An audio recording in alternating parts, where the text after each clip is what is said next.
good evening, and welcome back to the lamplight.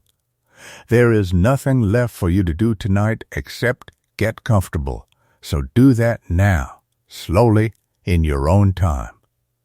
Let the pillow take the whole weight of your head. Let your shoulders come down away from your ears, the way they have been quietly asking to all day. If your feet are cold, tuck them in. If the room is still bright, let your eyes close whenever they like, because from here on there is nothing at all to look at, only something to listen to, and it will go on gently for a long while, whether you are awake for all of it or not. That is our arrangement, and it has never once been broken. I will keep talking softly, and you are free to drift off at any point, and you will not miss anything, because nothing here is urgent, and nothing here is going to raise its voice.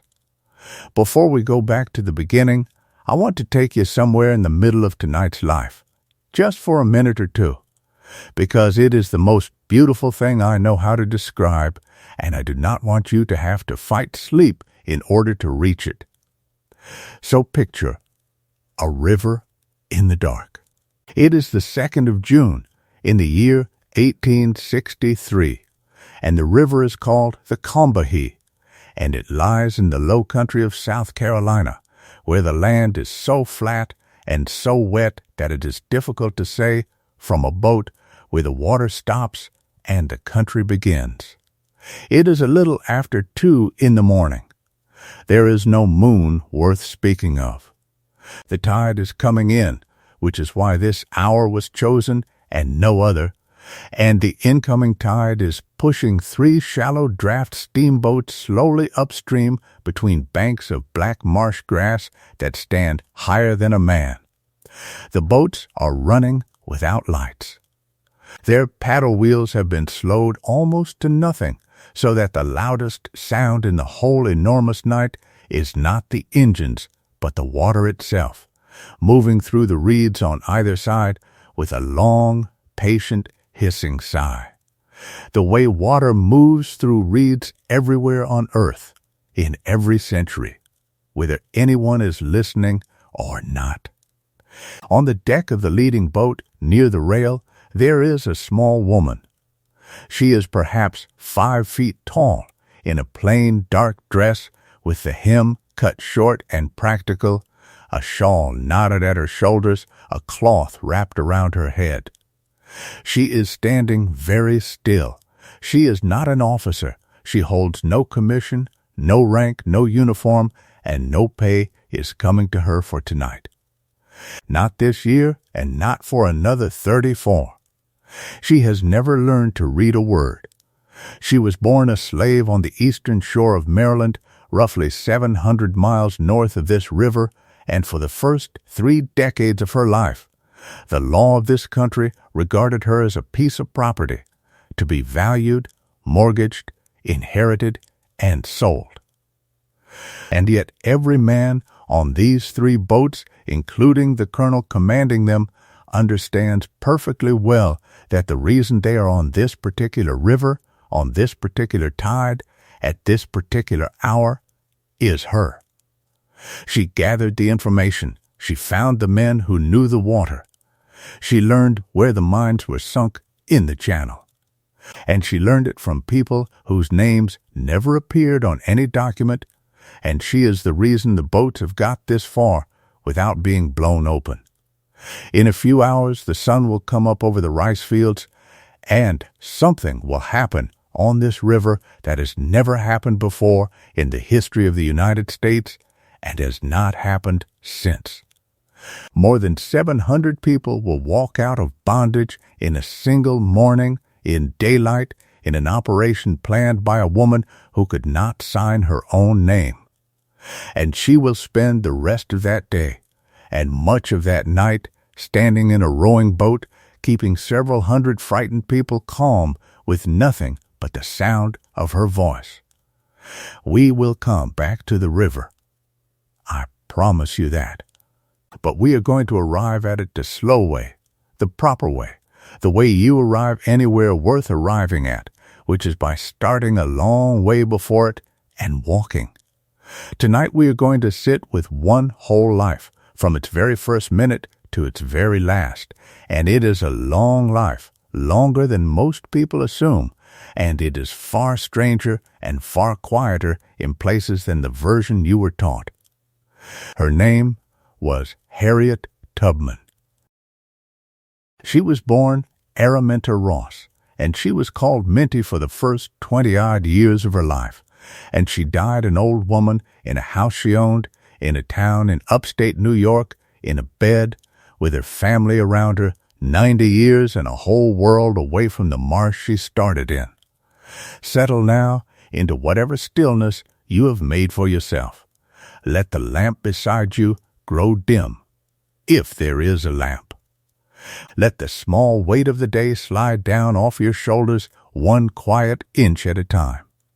If you enjoy what I do here, and only if you truly do, you might leave a like on this video or subscribe so that the lamp finds its way to the next person who cannot sleep. And if you feel like it, leave your location and your local time down in the comments before you drift off, because it genuinely does help other sleepless people find their way here, and because there is something companionable in scrolling down at 3 in the morning and seeing that somebody in Perth or in Galway or in a truck stop in Nebraska is awake at the same hour and listening to the same voice you are. That is all the asking I am going to do. From here, it is just a story, and it will not stop until it is finished. Now, before there was a Harriet Tubman, there was not even an Araminta Ross. So let us begin one layer earlier than that, with the ground itself, because the ground matters enormously in this life, more than in almost any life I have told you. Go to a map of the United States and find the great notch of Chesapeake Bay, that ragged inland sea that cuts up into the middle Atlantic coast like a hand with too many fingers. On the western side of the bay is Baltimore and Annapolis and the roads to Washington. On the eastern side there is something else entirely, a low, flat, half-drowned country that the people who live there still call simply the shore. The eastern shore of Maryland is a peninsula, though it does not feel like one because it does not narrow to a dramatic point or stand up out of the sea.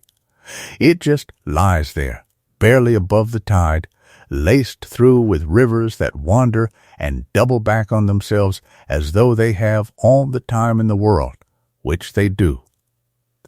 The Choptank, the Nanticoke, the Blackwater, the Transquaking, names left behind by the people who were there before anyone wrote anything down.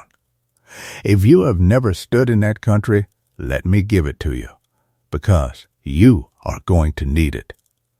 Imagine 10,000 acres of salt marsh, and the marsh is not empty, it is full, thick with cordgrass and needlerus standing chest high and moving all together whenever the wind comes off the bay, so that from a distance the whole landscape appears to breathe.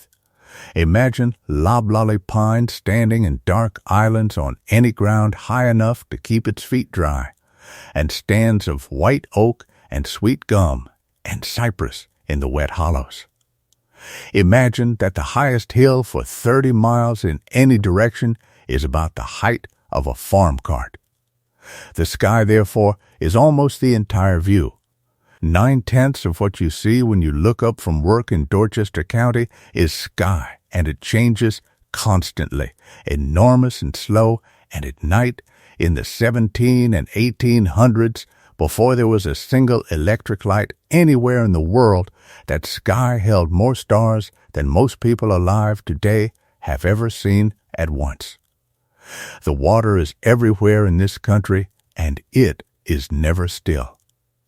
Twice a day the tide comes up the rivers and floods the low ground, and twice a day it goes out again and leaves flats of gray mud shining in the sun. Herons stand in it. Ospreys nest on every dead tree. In the autumn, the sky fills with geese coming down from the north in ragged, honking lines, tens of thousands of them settling onto the marsh. And the noise of them at dusk is the noise of the whole world talking at once. In winter, the marsh grass goes the color of a lion, pale gold and bronze, and thin ice forms in the ditches, and the fog comes in off the bay and swallows everything so completely that a person can lose a familiar path within 50 yards of their own door. It is beautiful country. It has always been beautiful country. And what men did in it for 250 years was not beautiful at all. The English came to the Chesapeake in the 1600s looking for a crop that would pay, and they found tobacco, and tobacco is a plant with an appetite. It exhausts the soil in a few seasons and demands enormous quantities of careful hand labor, and so the colony that grew up around it built itself on the labor of people who had no say in the matter. First indentured servants from England and Ireland working out their 7 years. Then, increasingly, and then almost entirely, enslaved Africans brought across the ocean in ships. And their children, and their children's children, held for life and by inheritance under laws the colony wrote for itself, and then hardened decade by decade until the thing was locked. By the time our story starts, tobacco had already begun to fail on the eastern shore. The soil was tired. Farmers had shifted to wheat and corn, and to timber, and to the water, harvesting oysters and crabs and shad. That shift matters more than it sounds, and I want you to hold on to it as you fall asleep, because it quietly shapes everything that follows. Wheat and timber do not need the same enormous permanent workforce that tobacco needs. They need bursts of labor at particular seasons. So the slaveholders of Dorchester County found themselves owning more people than their own farms could usefully employ, and they responded in two ways. They hired people out by the month of the year to neighbors, to timber gangs, to shipyards, to anyone who would pay. And they sold people south. That second thing is the shadow over this entire story, so let me say it plainly once, gently, and then let it sit. In the 1820s and 30s, cotton was making enormous fortunes in Alabama, Mississippi, and Louisiana, and those fields needed people. The old tobacco states had people and needed money, and so a trade grew up between them. A domestic trade, entirely legal, conducted by respectable men with offices and letterheads, moving something like 1 million human beings from the Upper South to the Deep South over the course of 2 generations. They went in coffles, walking in chained lines down the roads or by ship out of Baltimore. Almost none of them ever came back, or saw their families again, or were heard of again. On the eastern shore, this was not an abstraction or a distant rumor. It was the weather. Every enslaved family in Dorchester County lived their whole lives with the knowledge that a debt, a death, a bad harvest, or simply a change of mood could put any one of them on the road south in a week, and that there was, in law, nothing whatever they could do about it. Hold that, and hold the marsh, and hold the sky full of geese, and now we can meet the family. Her father was a man named Ben Ross, and her mother was a woman named Harriet Green, whom everybody called Rit.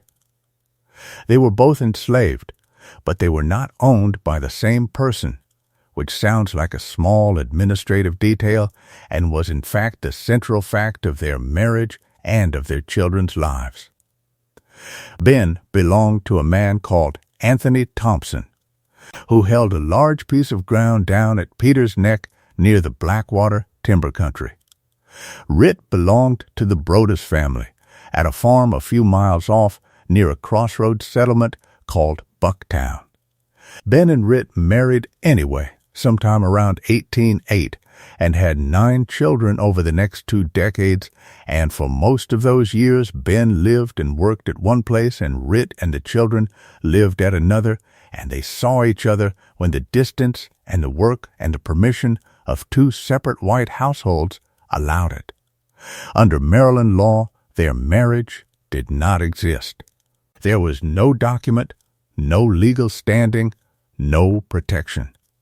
What there was, and what every account agrees on, was an unusually strong, unusually stubborn family bond that survived being repeatedly cut into for 40 years, and which is, if you think about it, the engine of everything Harriet Tubman ever did. Ben Ross was a timberman, and he was very good at it. He could look at a stand of white oak and tell you which trunks would make ship timber, how to fell them so they came down clean, how to move them out of soft ground, and how many feet of usable lumber were in a tree before anyone put a saw to it. Skills like that were worth money, and in time he ran gangs of men cutting for the Baltimore shipyards, and he was trusted, and he was, by the standards of that place and time, in a good position.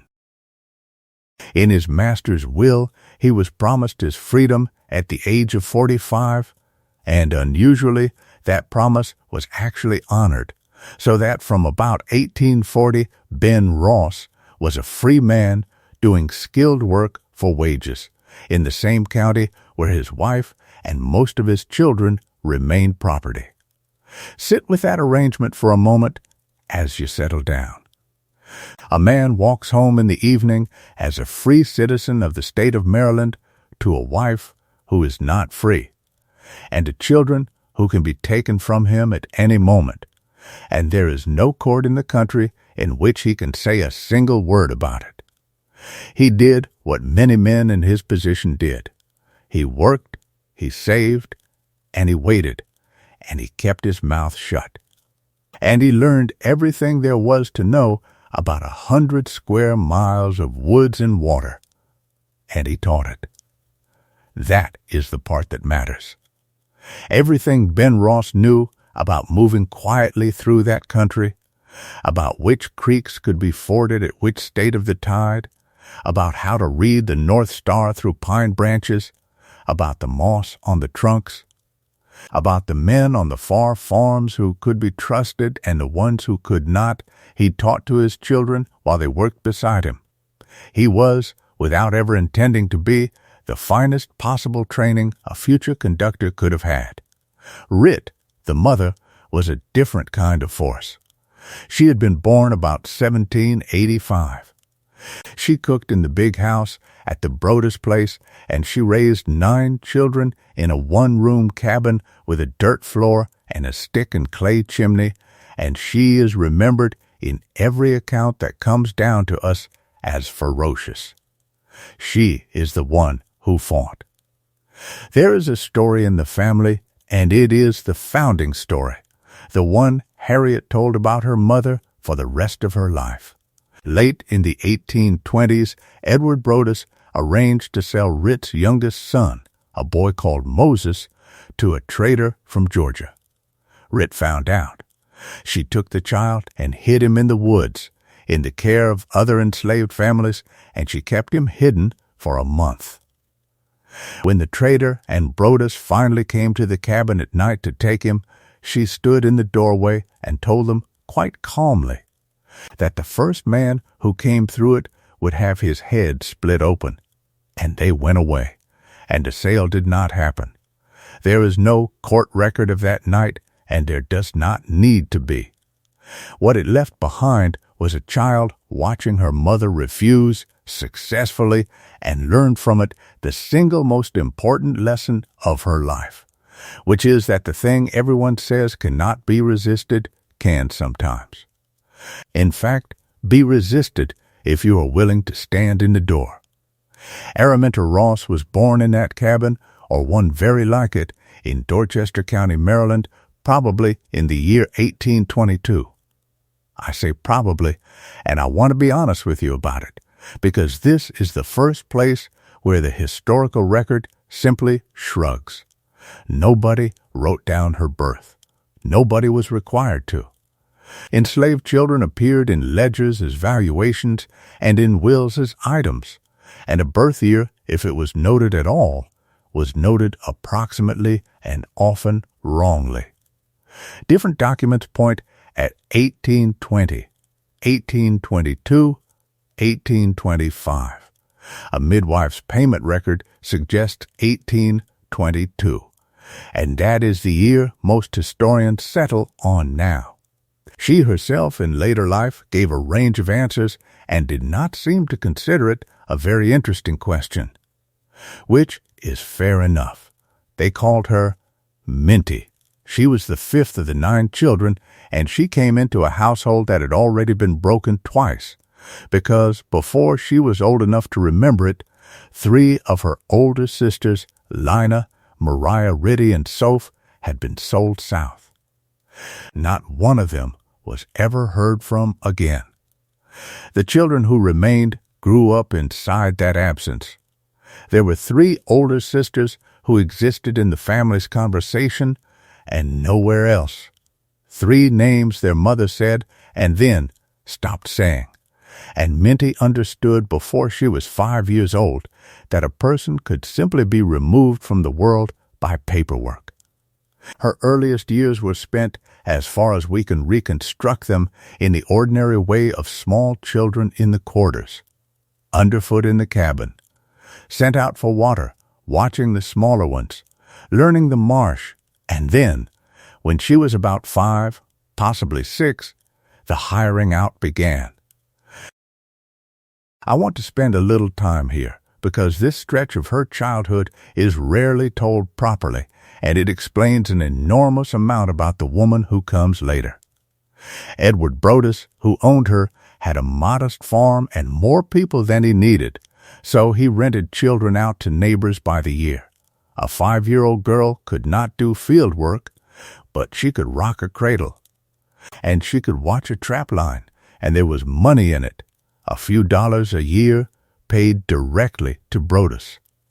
So Minty was walked over to a woman remembered only as Miss Susan, who lived some miles off, and she was put to work in the house, and her particular job was to keep a baby quiet. She had to stay awake through the night beside the cradle, rocking it, and if the baby woke and cried. She was punished. She was 5. She could not reach the cradle properly and had to stand. She fell asleep. Of course, she fell asleep, and the punishments came, and she carried the marks of that year on her neck and shoulders for the rest of her life. In old age, she would describe how she learned to wear layers of clothing to blunt what was coming, and how she learned at the age of 6 to run, and where to hide, and how long a person can survive in a pig pen eating what the sow leaves before hunger sends them back to the house. She told these stories flatly, without dressing them up, to interviewers who did not always know what to do with them. She was sent back to the Brodus farm at least once as unsatisfactory, and hired out again and sent back again. Once she was rented to a man named James Cook, who ran muskrat traps in the marsh, and her job was to wade out into the cold water and check the lines. It was winter. She was small and thin and constantly wet, and she caught measles and kept working in the water with it and got worse and was returned to her mother more dead than alive. Rit nursed her back over weeks. Then, when she was well, she was hired out again. This is the piece I want you to hold, because it turns into something later. A great deal of what made Harriet Tubman effective in the woods was learned before she was 10 years old, involuntarily, in the worst possible way. She learned the marsh at night because she was made to work in it at night. She learned to be cold and wet for hours without complaining, because she had no alternative. She learned to move without being seen because being seen went badly. She learned the geography of 100 farms because she was passed around between them like a tool. Every single skill that later made her the most successful clandestine operator on the eastern seaboard was drilled into her. In the dark, in the water, by people who believed they were simply using up a cheap child. As she got older and stronger, she was moved from the house to the field, and she preferred it. She said so plainly all her life. She would rather be outdoors. Indoor work meant being watched constantly by the mistress and being at the mercy of somebody's temper in an enclosed room. Outdoors there was weather and space and other people from the quarters, and there was the work itself, which she turned out to be extraordinarily good at. She was very small, everyone agrees on that, 5 feet tall, perhaps a shade under. And she developed, through years of hauling, a physical strength that people remarked on for the rest of her life with a kind of disbelief. She drove oxen. She plowed. She carted. She went into the timber with her father and hauled logs, and by her late teens she could reportedly lift enormous weights and could pull a loaded boat along a canal by rope hitched like a draught animal, and she did this in front of white men who paid to watch it as a novelty, which tells you something about the century. And she worked with her father, and that was the good part, and she said as much. Ben Ross taught her the woods, not as a lesson, but as a working man's running commentary over months and years. This tree, that sign, this water, that star, where the ground stays firm in a wet spring, how far sound carries over open marsh on a still night, which is much further than you would think. How to find north when there is cloud and no star at all by the way the moss grows and the way the branches thicken on the southern side. Which of the free black families up towards Poplar Neck kept a door unlocked? Which white farmers were Quakers, and what that meant, quietly, without ever saying it aloud. He was building, without knowing it, a map inside a child's head. And that map was the only kind that could not be searched for, seized, or read aloud in a courtroom. Now we come to the afternoon that changed her, and I am going to tell it gently, because it is not a violent story so much as a sudden one, and because you are trying to sleep. She was somewhere around 12 or 13 years old. It was harvest time, in the autumn. She had been sent from the field on an errand to the dry goods store at Bucktown Crossroads, a small wooden building with a porch of the kind that stood at every crossroads in America for a century and a half, selling nails and molasses and cloth and news. She went with the farm's cook. While she was there, another young enslaved man came in. He had left his work without permission, which was a small offense with unpredictable consequences, and the overseer who was looking for him arrived at the store at the same moment. The overseer told Minty to help hold the young man. She would not. She stood in the doorway instead, which is a phrase you have already heard once tonight, and it was not an accident. The young man broke past and ran out of the store, and the overseer grabbed the nearest heavy object, which was a 2-pound iron weight from the counter scales, and threw it after him. It missed him entirely. It struck her in the head. She said afterwards that it broke her skull. It certainly fractured it. She was carried back to the farm bleeding. Laid on the seat of a loom in the cabin, because there was nothing else, and left there for 2 days without any medical attention at all, because none was thought necessary and none was going to be paid for. Then she was sent back to work in the field with the wound still open, and she worked until she could not see, and then she was allowed to stop. And then eventually she was sent home to her mother, who nursed her through the winter. She never fully recovered, and she never expected to. For the remaining 70-odd years of her life, she carried 3 things out of that afternoon. The first was pain. Severe headaches which came without warning and which she described as almost unbearable and which continued into old age. The second was the sleeping spells. This is the part that has fascinated doctors ever since. Several times a day, sometimes more, without any warning at all, she would fall abruptly into a deep sleep mid-conversation, mid-sentence, mid-task. It would last a few minutes or much longer. People who did not know her assumed she was lazy or drunk or feeble-minded. And she was sold cheaper because of it, and turned away from work because of it.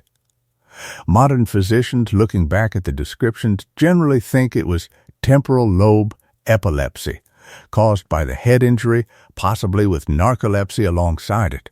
Whatever the correct name, the practical fact is astonishing and worth pausing on. This woman conducted roughly a dozen clandestine journeys through hostile country, at night leading groups of frightened people through swamp and forest with armed men hunting them, while subject at any moment to falling unconscious for a quarter of an hour. She simply built it into the plan. When she went under, the group waited in the dark until she came back, and then they went on. Nobody was ever lost.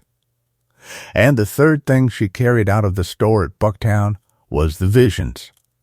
She began, after the injury, to experience vivid dreams and waking visions of extraordinary intensity and detail. She saw landscapes she had never been to. She saw green fields and a line of women in white dresses reaching out to pull her across a border. She saw riders coming and the faces of specific men, and she saw them days before anything happened. She heard a voice she understood without any doubt at all, and for the whole of her life, to be the voice of God. Now, I am going to be careful here, because how you take this is up to you, and it is 1 a.m, and I am not going to argue with anybody. If you are a person of faith, this is straightforward, and you already know what it was. If you are not, there is a perfectly good neurological explanation available, since intense religious visions and a sense of overwhelming presence are among the most commonly documented effects of temporal lobe seizures, and there is no need to choose between the 2 accounts if you do not want to. But here is the thing that neither explanation touches, and it is the historically interesting part. Whatever the mechanism, she trusted it absolutely, and acting on that trust made her fearless in a way that produced better outcomes than caution would have. She would refuse to take a road because she had been told not to, and the road would turn out to be watched. She would insist on crossing a river that was in flood, in the dark, on foot, when everyone with her said it could not be done. And it could be done, and going that way meant nobody was waiting for them on the bridge. She was, in modern terms, a person operating with total conviction in an environment where hesitation was the thing that got you caught. Her religion was not a comfort she retreated to. It was an operating system, and it ran remarkably well. She was, by the way, largely raised on the Bible without ever being able to read one. Her mother knew the stories and told them. She latched, unsurprisingly, onto the book of Exodus and to a people held in bondage in a rich country and walked out of it across water by a leader who did not want the job and argued about it. She sang those stories at work. Half the songs of the quarters were about the Jordan and the Promised Land and the chariot coming, and everybody knew, on both sides of the field, that they were not entirely about the afterlife. That double meaning is one of the great quiet achievements of the century. An entire population conducted an ongoing public conversation about escape in front of the people who owned them in 4/4 time and got away with it for 200 years. She grew into her late teens and early 20s strong, silent, respected in the quarters, unreadable to the people who owned her. In about 1844, when she was around 22, she married a man named John Tubman. John Tubman was free. We know very little else about him, which is frustrating because he is a fairly important person in this story and he vanishes from it almost immediately. There was a substantial free black population on the Eastern Shore by the 1840s, nearly half of all black Marylanders in fact, and marriages between free men and enslaved women were common and legally worthless. The children of such a marriage followed the condition of the mother, which meant that any children Harriet and John Tubman had would have been born the property of Edward Brodess. They had none, as far as anyone knows. She took his surname, and she also, around this time, changed her first name. Araminta became Harriet after her mother. Nobody recorded why, and I like that nobody did. People changed their names at thresholds. She was married, she was grown, she was making a decision about who she intended to be. Minty was the child the ledger had valued. Harriet was her mother's name, and her mother was the woman who had stood in the door. And then, at some point in the mid-1840s, Harriet Tubman did something so quietly extraordinary that I still find it difficult to believe when I read it, and it is the moment the whole rest of her life turns on. She paid a lawyer $5 to read some old wills.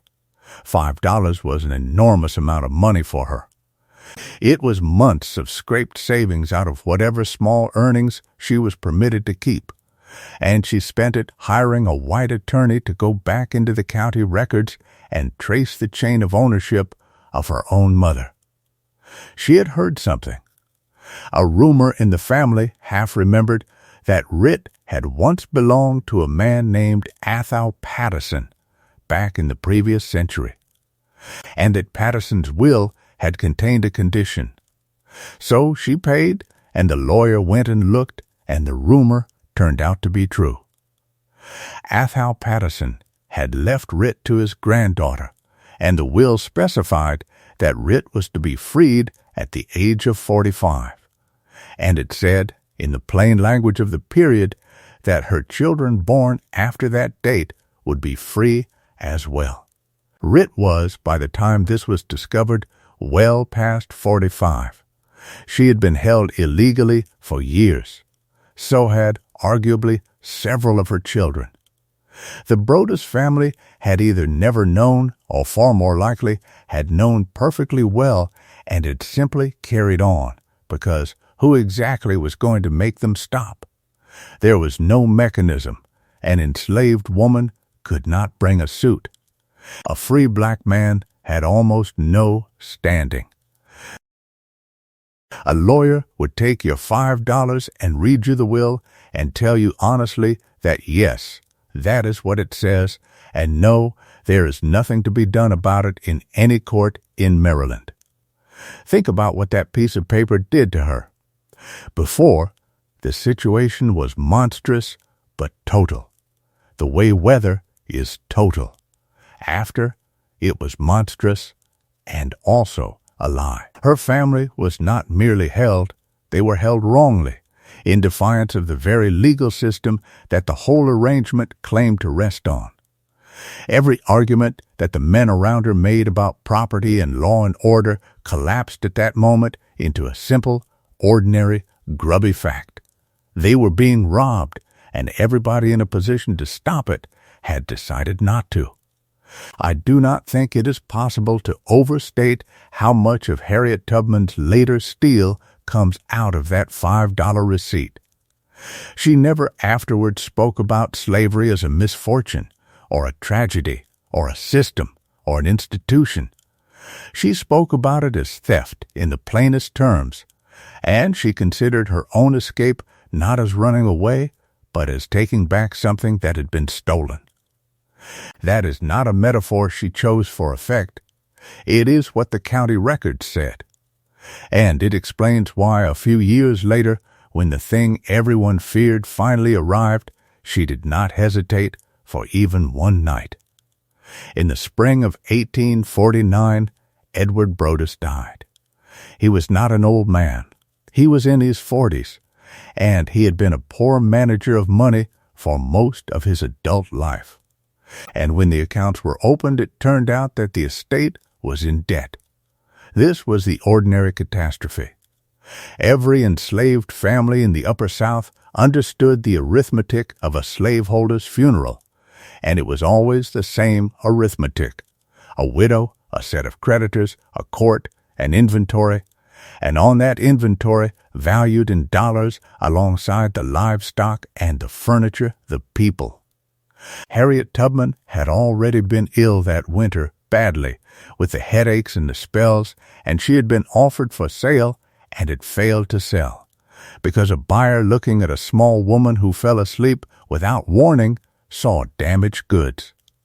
That reprieve was temporary. With the estate in debt, everything would go. And the market that wanted healthy young adults from Maryland was the market in the cotton country, and everyone knew what a sail south meant, which was that the person went away and the ordinary sounds of the world closed over the place where they had been. She spent that summer praying, and she was honest about the shape of her prayers for the rest of her life. Which is one of the reasons I trust her accounts. At first, she said, she prayed for Brodess to be changed, to have his heart turned, to become a different sort of man. Then, when the sale notices began to circulate and she understood that the family was to be broken up, she stopped praying for that. She prayed instead that if he was never going to change, the Lord might simply take him out of the way and stop him doing any more harm.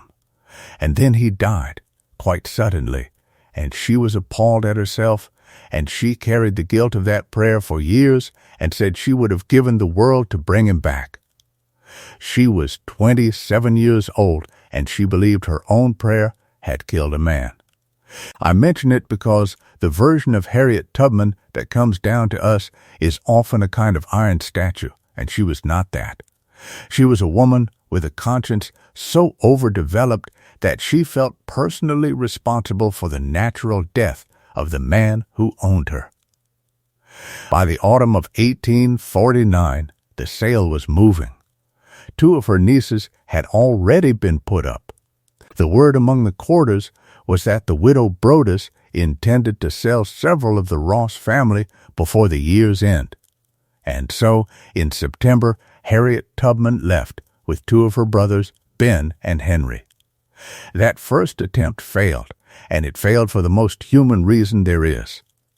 They got some distance, possibly as far as the Delaware line, possibly not that far. And then the brothers lost their nerve. One of them had a wife, expecting a child. The dark, the dogs, the certainty of what happened to people who were brought back, and the sheer unreality of the plan closed in on them, and they turned around and went home, and they made her come with them, because a woman walking alone in that country at night was in more danger than all 3 of them together. An advertisement was placed. It survives. It offers a reward for 3 runaways from the Brodess farm, Harry, Ben, and Minty, and describes Minty as about 5 feet tall, and it is the only physical description of her from the period written by somebody who had actually looked at her.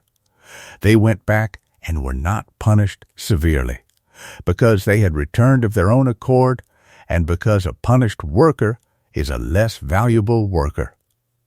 And the accounts had to be settled, and within a few weeks Harriet Tubman left again on her own, and this time she did not tell anybody where she was going, because telling people is how people get caught. She went at night, and she went alone, and she did not say goodbye. There is a detail here that I find almost unbearably tender.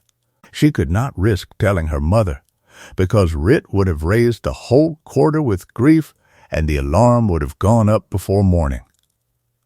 So as she went past the big house in the dark, she sang. She sang a farewell hymn, loudly enough to be heard from the cabins, about the promised land and the mourning and being bound for the land of Canaan.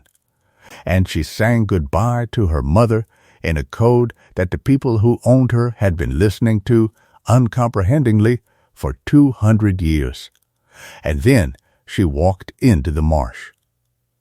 Now, the journey. The distance from Dorchester County, Maryland to the Pennsylvania line is about 90 miles as the crow flies. She did not go as the crow flies. Nobody did. The safe route ran northeast, up through the peninsula, following the corridor of small farms and free black settlements and Quaker households that ran up through Caroline County into Delaware to Wilmington, and only then west across the line into Pennsylvania. Call it 120 miles of walking, mostly at night, mostly off the roads, in autumn, in a landscape of tidal rivers that had to be crossed and open country that had to be avoided. She used the Choptank River as her guide for the first long stretch.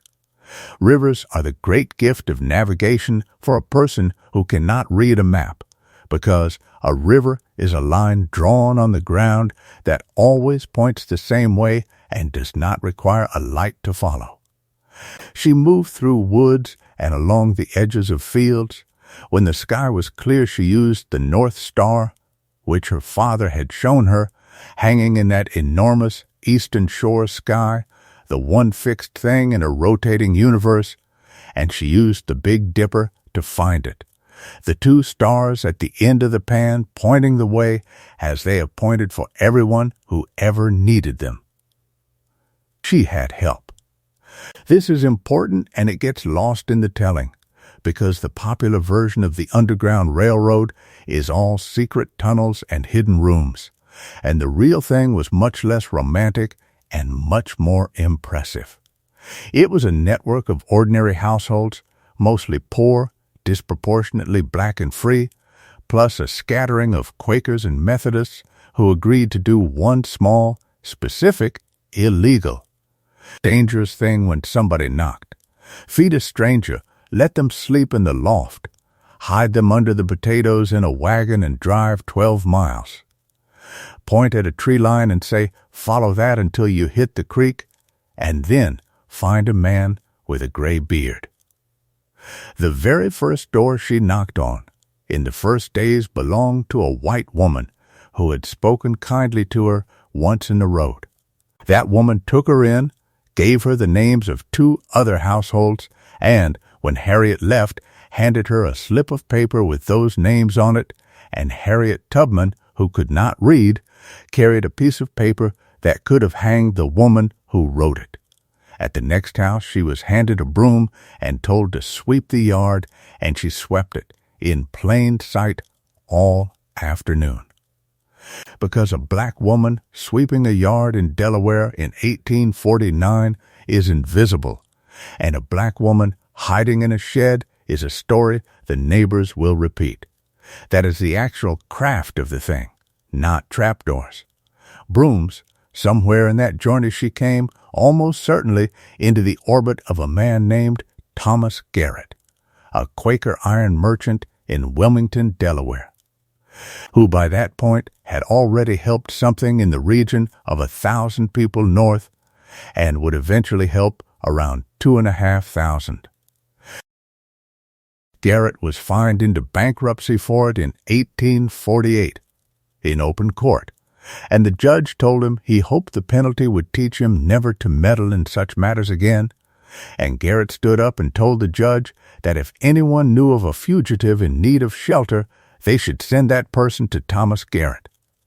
And then he went home and started again. Some men are simply not going to be argued with. North of Wilmington, she crossed into Pennsylvania, and she crossed at dawn, and she talked about that dawn for the rest of her life. There was a line drawn on the ground somewhere in that country, invisible, agreed upon by men in buildings a long way away, and on one side of it she was an item on an inventory in a dead man's estate. And on the other side of it she was a person, and she stepped over it in the early morning, in a field, alone, and she stopped and looked at herself. She said she looked at her hands to see whether she was the same person now that she was free. She said there was such a glory over everything that the sun came up like gold through the trees and over the fields, and that she felt like she was in heaven. And then, and this is a sentence that tells you everything about the next 12 years of her life, she said that she was a stranger in a strange land, and that her father and her mother and her brothers and her sisters and her friends were all still down there in Maryland, and that freedom by itself was not enough, and that she was going to make a home for them in the North and bring them there. She was 27. She had been free for approximately 4 minutes. She went to Philadelphia, which was then the great northern terminus of the whole business, a city with a large, organized, self-confident, free black community, a strong Quaker abolitionist presence, and an active vigilance committee that met arriving fugitives, found them work, and moved them onward if they were in danger. She found work as a domestic servant and as a cook in hotels and clubs, and she scrubbed and cooked and saved every coin she did not need, and she was, by all accounts, an unremarkable and slightly odd employee who fell asleep at inconvenient moments and did not chat. And in her first year of freedom she saved money for one purpose only, and it was not a house, and it was not a dress, and it was not passage to a safer country. It was the fare back. Before we follow her back south, we have to deal with the law that changed everything, because it is the reason the journeys got so much longer and so much worse. And because it explains why a woman who had reached safety spent the next decade walking back into the danger she had escaped.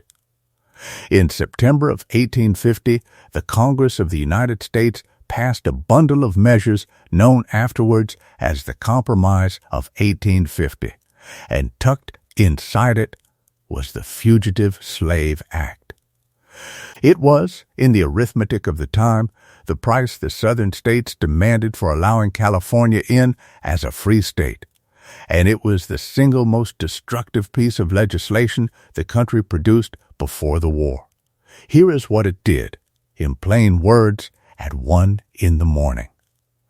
It made every state in the Union, free or not, legally obliged to return escaped people to the people who claimed them. It removed the accused person's right to a jury trial and their right to testify on their own behalf.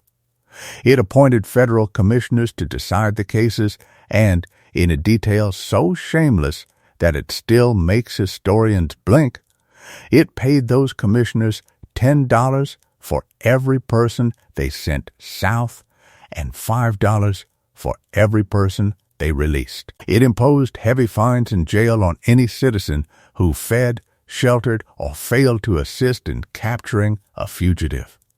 And it did all this with no statute of limitations, so that a man who had been living quietly in Massachusetts for 20 years, married, working, raising children born free on free soil, could be seized on a Tuesday on the word of a claimant and be on a boat by Friday. The practical effect on the northern free black communities was instant and terrible. Philadelphia, New York, Boston, Buffalo, Detroit, whole congregations emptied. In the weeks after the act passed, thousands of people packed what they could carry and went for the Canadian border, because Canada was now the only ground on the continent where the law could not follow. Churches lost half their members in a month. Barbers, sailmakers, carpenters, waiters, men and women who had built ordinary lives over decades, gone north overnight. And it was not only escapees who ran. Freeborn black Northerners ran too, because the act made kidnapping trivially easy, and any black person without documents and plenty with them could be claimed by anybody willing to swear an oath in front of a commissioner who got paid double for agreeing. So the geography of Harriet Tubman's work changed at a stroke. Before 1850, the destination was Philadelphia, 90 miles. After 1850, the destination was Canada, and the route ran the whole length of the eastern seaboard, up through Delaware and Pennsylvania to New York, across the state to Rochester or Buffalo, over the Niagara Suspension Bridge, and into the town of St. Catharines in what was then Canada West, a 500-mile journey which people made mostly on foot, in winter, in the dark. She made that journey, or large parts of it, again and again and again, for the next 10 years, and she made it in both directions. The first return came in December of 1850, a little over a year after her own escape. Word reached her in Philadelphia that her niece Keziah and Keziah's 2 small children were to be sold at auction on the courthouse steps in Cambridge, Maryland. Keziah's husband, John Bowley, was a free black shipwright, and the 2 of them had already worked out a plan of quite magnificent cheek, and Harriet came south to Baltimore to meet them at the other end of it. On the day of the sale, John Bowley stood in the crowd at the Cambridge courthouse and bid on his own wife and children. He won. And then, in the gap between the fall of the hammer and the moment the money was due, while the auctioneer went off to his dinner, Bowley walked his family away from the courthouse in broad daylight and hid them in a nearby house. When the auctioneer came back to collect, there was no buyer and there was no property, and there was a great deal of shouting, and by then the family was gone. That night, Bowley took them down the Chesapeake in a small boat, in December, across open water, to Baltimore, where Harriet was waiting, and from Baltimore she brought them to Philadelphia. That is the first. And it set the pattern, which is worth stating clearly because it is the thing that most people get wrong about her. Harriet Tubman did not wander into plantations in the night and lead strangers out. That is the picture on the classroom wall, and it is not what happened. What she actually did was far more like an extraction operation. She worked from information. She had names, family connections, and a specific list of people, mostly her own relatives and their neighbors, who had already decided they wanted to leave and had sent word out through the free black grapevine that ran up the peninsula through sailors, wagoners, oystermen, and preachers. She would arrange a meeting point some distance from the farms, at a particular hour on a particular night. The people would slip away individually and converge. And then she would move them. She refined the method over a decade, and it is, frankly, a masterclass. So let me lay the elements out one by one, softly, because there is a rhythm to them. She traveled in winter, long nights, few people out of doors, and everybody who did see something was inside by a fire and disinclined to investigate. She left on Saturday nights. This is the single cleverest thing in the entire operation, and it is purely administrative. Newspapers did not print on Sunday. A runaway advertisement placed on a Sunday could not appear until Monday morning. Leaving late on Saturday, therefore, bought the group an entire extra day and a half of head start before any description of them existed in print anywhere in the state. She worked out the enemy's publishing schedule and made it part of her timetable. She went at night and rested by day, hidden, and she was extremely disciplined about it. Barns, lofts, root cellars, potato holes, the back of a hearse on one occasion, the ordinary anonymous spaces of rural America. She never took the obvious road, and she frequently began by going the wrong way. Groups leaving Maryland were assumed to head north, so she would take them south first for several miles before turning, because the men who came after them with dogs went north out of the gate and did not look behind them. She used water constantly. Wading a creek breaks a scent trail, and the Eastern Shore is a country where you are never more than a short walk from water going in some useful direction. She used disguise, and she had a talent for it. She traveled at times as an old woman, bent over a stick, shuffling, invisible, and she was small enough and by then well known enough by description that being visibly old and slow was better protection than any hiding place.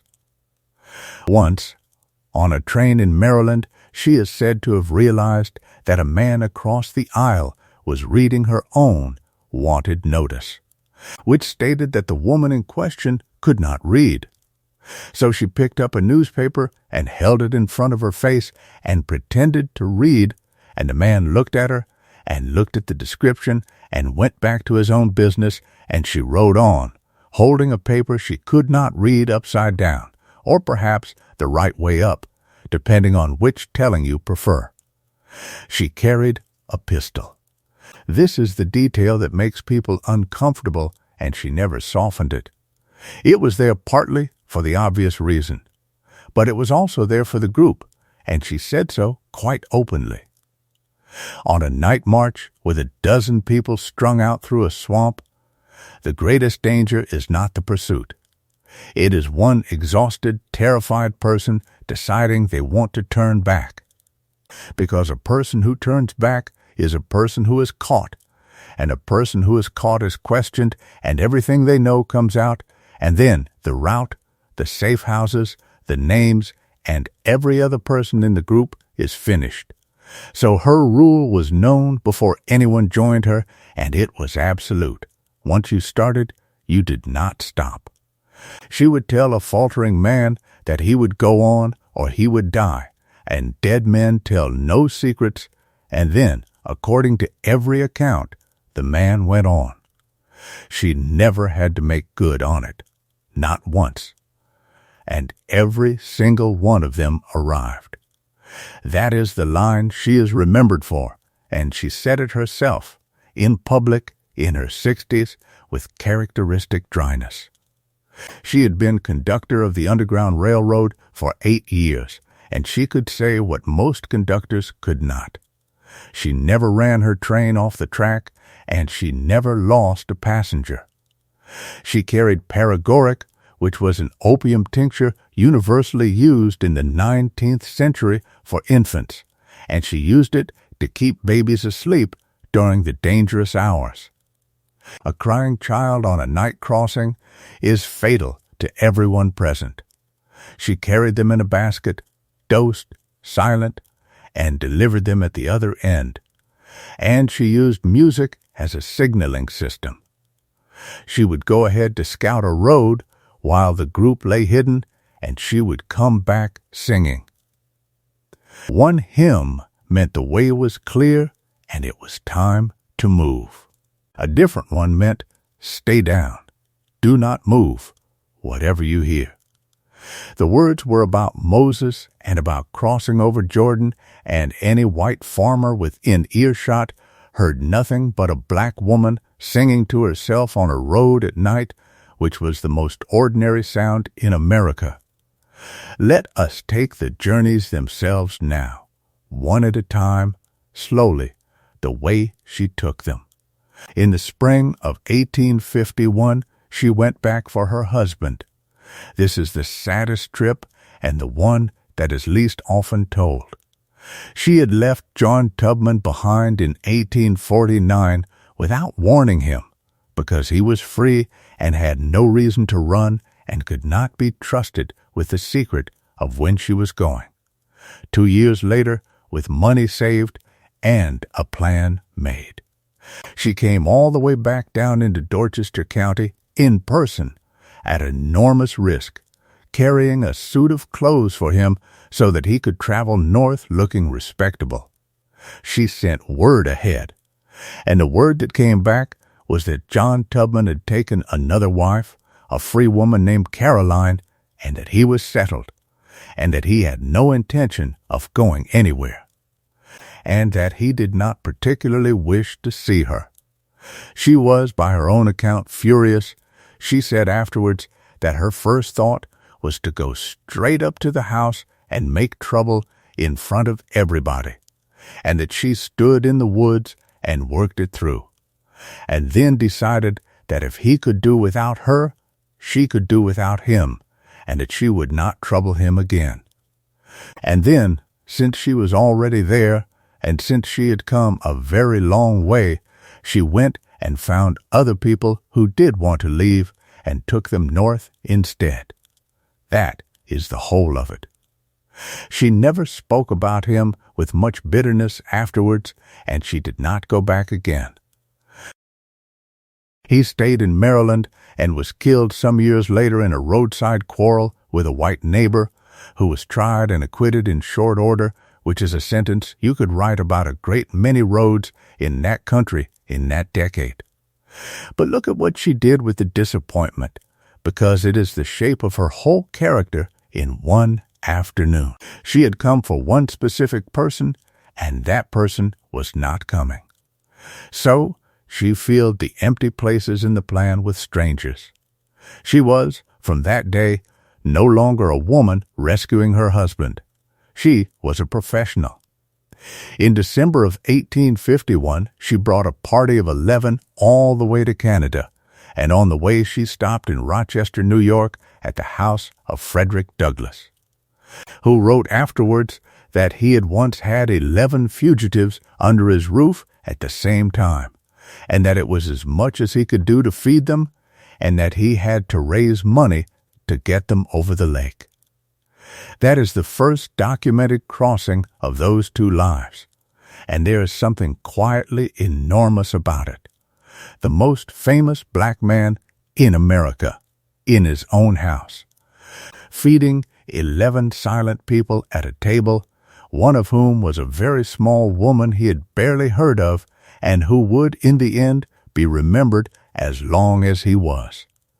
They went on to St. Catharines, in Canada West, on the Niagara Peninsula, and she settled her people there and spent the next several winters based in that town herself. It was a hard place to be poor in. The winters were savage, the work was scarce, the housing was thin, and the community that grew there was made up almost entirely of people who had arrived on foot with nothing. They built a church. They took in each new group. They chopped wood in the bush and cleared land and got through. And every spring Harriet Tubman would go back to work as a cook in the hotels of Cape May, New Jersey, or in Philadelphia to earn the money for the next winter's trip. She financed the entire operation herself out of domestic wages year after year. Nobody was paying her. There was no organization, no fund, no salary. She scrubbed floors in a resort hotel in the summer so that she could walk to Maryland in the winter. Now, Christmas of 1854. Which is the one I want you to fall asleep inside, because it is the most extraordinary night in the whole history of the Underground Railroad, and almost nobody knows it. She was in the North, and she got word, and the word did not come as a letter, because none of the people involved could write one. It came through a coded message dictated to a literate friend and sent to a free black man near the family, and it was full of biblical names and nonsense that meant nothing to anyone reading it, but everything to the 4 people it was for. Her brothers Ben, Robert, and Henry Ross were to be sold on the day after Christmas. The paperwork was done. the buyer was coming. Christmas was the one day of the year when enslaved families in that part of Maryland were customarily allowed to travel to visit relatives on other farms, which meant it was the one day when 3 grown men could be walking on a road at once without anyone asking why. She calculated that the sale, being set for the 26th, gave her exactly 1 usable window. And it was Christmas night itself. She came south, and she sent instructions ahead, and on Christmas Eve, the 3 brothers walked away from their farms. Robert was very nearly not among them. His wife was in labor that night. He waited as long as he dared, and then he had to choose between staying to see his child born and being sold to Georgia in the morning. And he left the house with her begging him not to go, and he walked out into the dark. He would not see his wife or that child for years, and when he wrote to them long afterwards from freedom, he had to have somebody else write it. The meeting place was the fodder house, a rough outbuilding for storing corn on the property where their parents were then living, up at Poplar Neck in Caroline County. And here is the part I still find perfect. Their father, Ben Ross, was by then a free man of about 70. He knew they were coming. He knew what would happen if the family was suspected of helping. And he knew, because he had lived his whole life inside that legal machine, exactly how the questioning would go afterwards. A free black man in Maryland who lied to a magistrate about runaways would be finished and possibly sold himself, since freedom for a black man in that state was a document that could be lost. So Ben Ross tied a cloth over his own eyes. He walked out to the fodder house blindfolded. He carried food to his sons and set it down. He stood in the doorway with his back to the 4 of them, and he talked with them for some time. And in that way, he was able to say afterwards, honestly, under oath, in front of anybody, that he had not seen his children, and their mother, Rit, was not told at all, because Rit could not have kept it. She spent that Christmas day cooking a large dinner for sons who were 40 feet away in a shed and did not dare come in, and looking down the road for them and being told they were delayed and being disappointed and going to bed thinking they had not come. They left that night. Ben Ross walked with them a few miles along the road, still blindfolded, guided by his own children's hands on his arms, and then he turned back and they went north. That party got through. It went up the peninsula, through Wilmington, where Thomas Garrett met them and gave them shoes, and on to Philadelphia, where a clerk of the Vigilance Committee named William Still sat down and wrote out their names and their descriptions and their owners and the details of their escape in a ledger, as he did for everyone who passed through his hands. And I want to stop for a moment on William Still, because we owe him almost everything we know. He was a free-born black man in Philadelphia, the youngest of 18 children, whose mother had escaped from Maryland and whose father had bought his own freedom. He ran the Philadelphia Vigilance Committee's office, and he did something that was, at the time, insanely dangerous and turned out to be one of the great acts of historical preservation in the country. He kept records.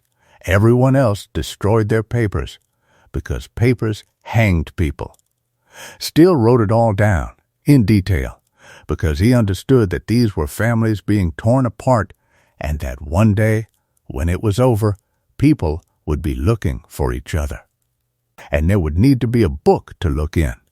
He hid the ledgers at times in a graveyard building. After the war he published them, and it is because of William Still's stubborn clerical habit that we have first-hand accounts of hundreds of escapes in the words of the people who made them, including several of Harriet Tubman's parties, including the Christmas one.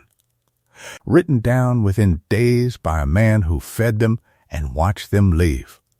He also, in 1850, took a statement from a newly arrived fugitive in his own office and slowly realized as the man talked that he was interviewing his own brother, whom his mother had been forced to leave behind in Maryland 40 years earlier. Even the archivist got a miracle. There is one more rescue from this period that I want to give you, because it is funny and because it shows the sheer nerve of the thing. In 1856, she came for a man called Joe Bailey, who was, by every account, an exceptional worker, a foreman, and a person of standing among the men he worked with. His owner had recently sold him to a new master, and on the very first morning under that new ownership, Joe Bailey was punished, badly, for no reason that anyone could identify except to establish who was in charge. He went straight down to the water, found Harriet Tubman's father, and said he wanted out, and word went north. The party that came out with him was 4 people, and Joe Bailey was worth a great deal of money. And the reward posted for him was enormous, and every constable and bounty man on the peninsula was looking. They went up through Delaware and found the bridge at Wilmington watched at both ends. Thomas Garrett's answer to that was to hire 2 wagons full of bricklayers and send them over the bridge in the morning singing and shouting as men going to a job, and then send them back in the evening singing and shouting again with 4 extra people lying in the bottom of the wagons under the tools. The watchers saw a work crew go out and a work crew come back and waved. They got to New York, and at the vigilance office a man told Joe Bailey he was safe now.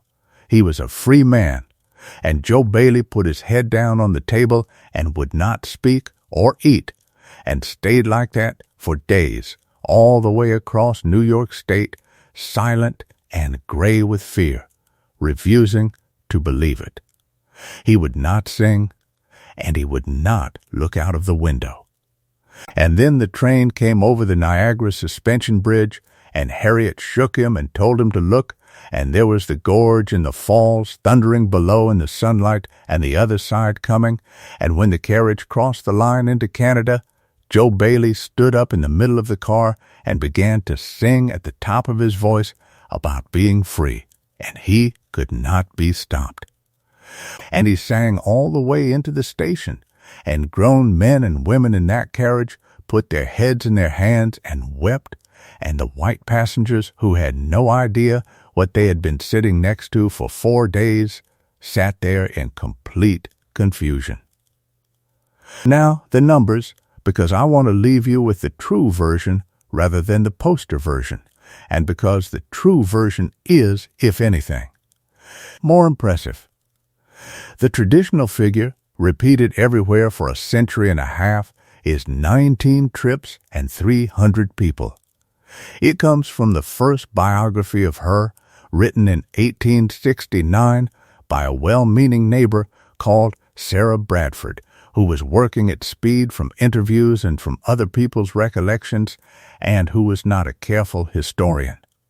Modern research, in particular the work done in the last 25 years, using court records, advertisements, William Still's ledgers, Thomas Garrett's letters, and census data, puts it at approximately 13 missions, bringing out around 70 people directly, most of them family members, and giving detailed instructions to perhaps another 50 or 60 who made it out on their own.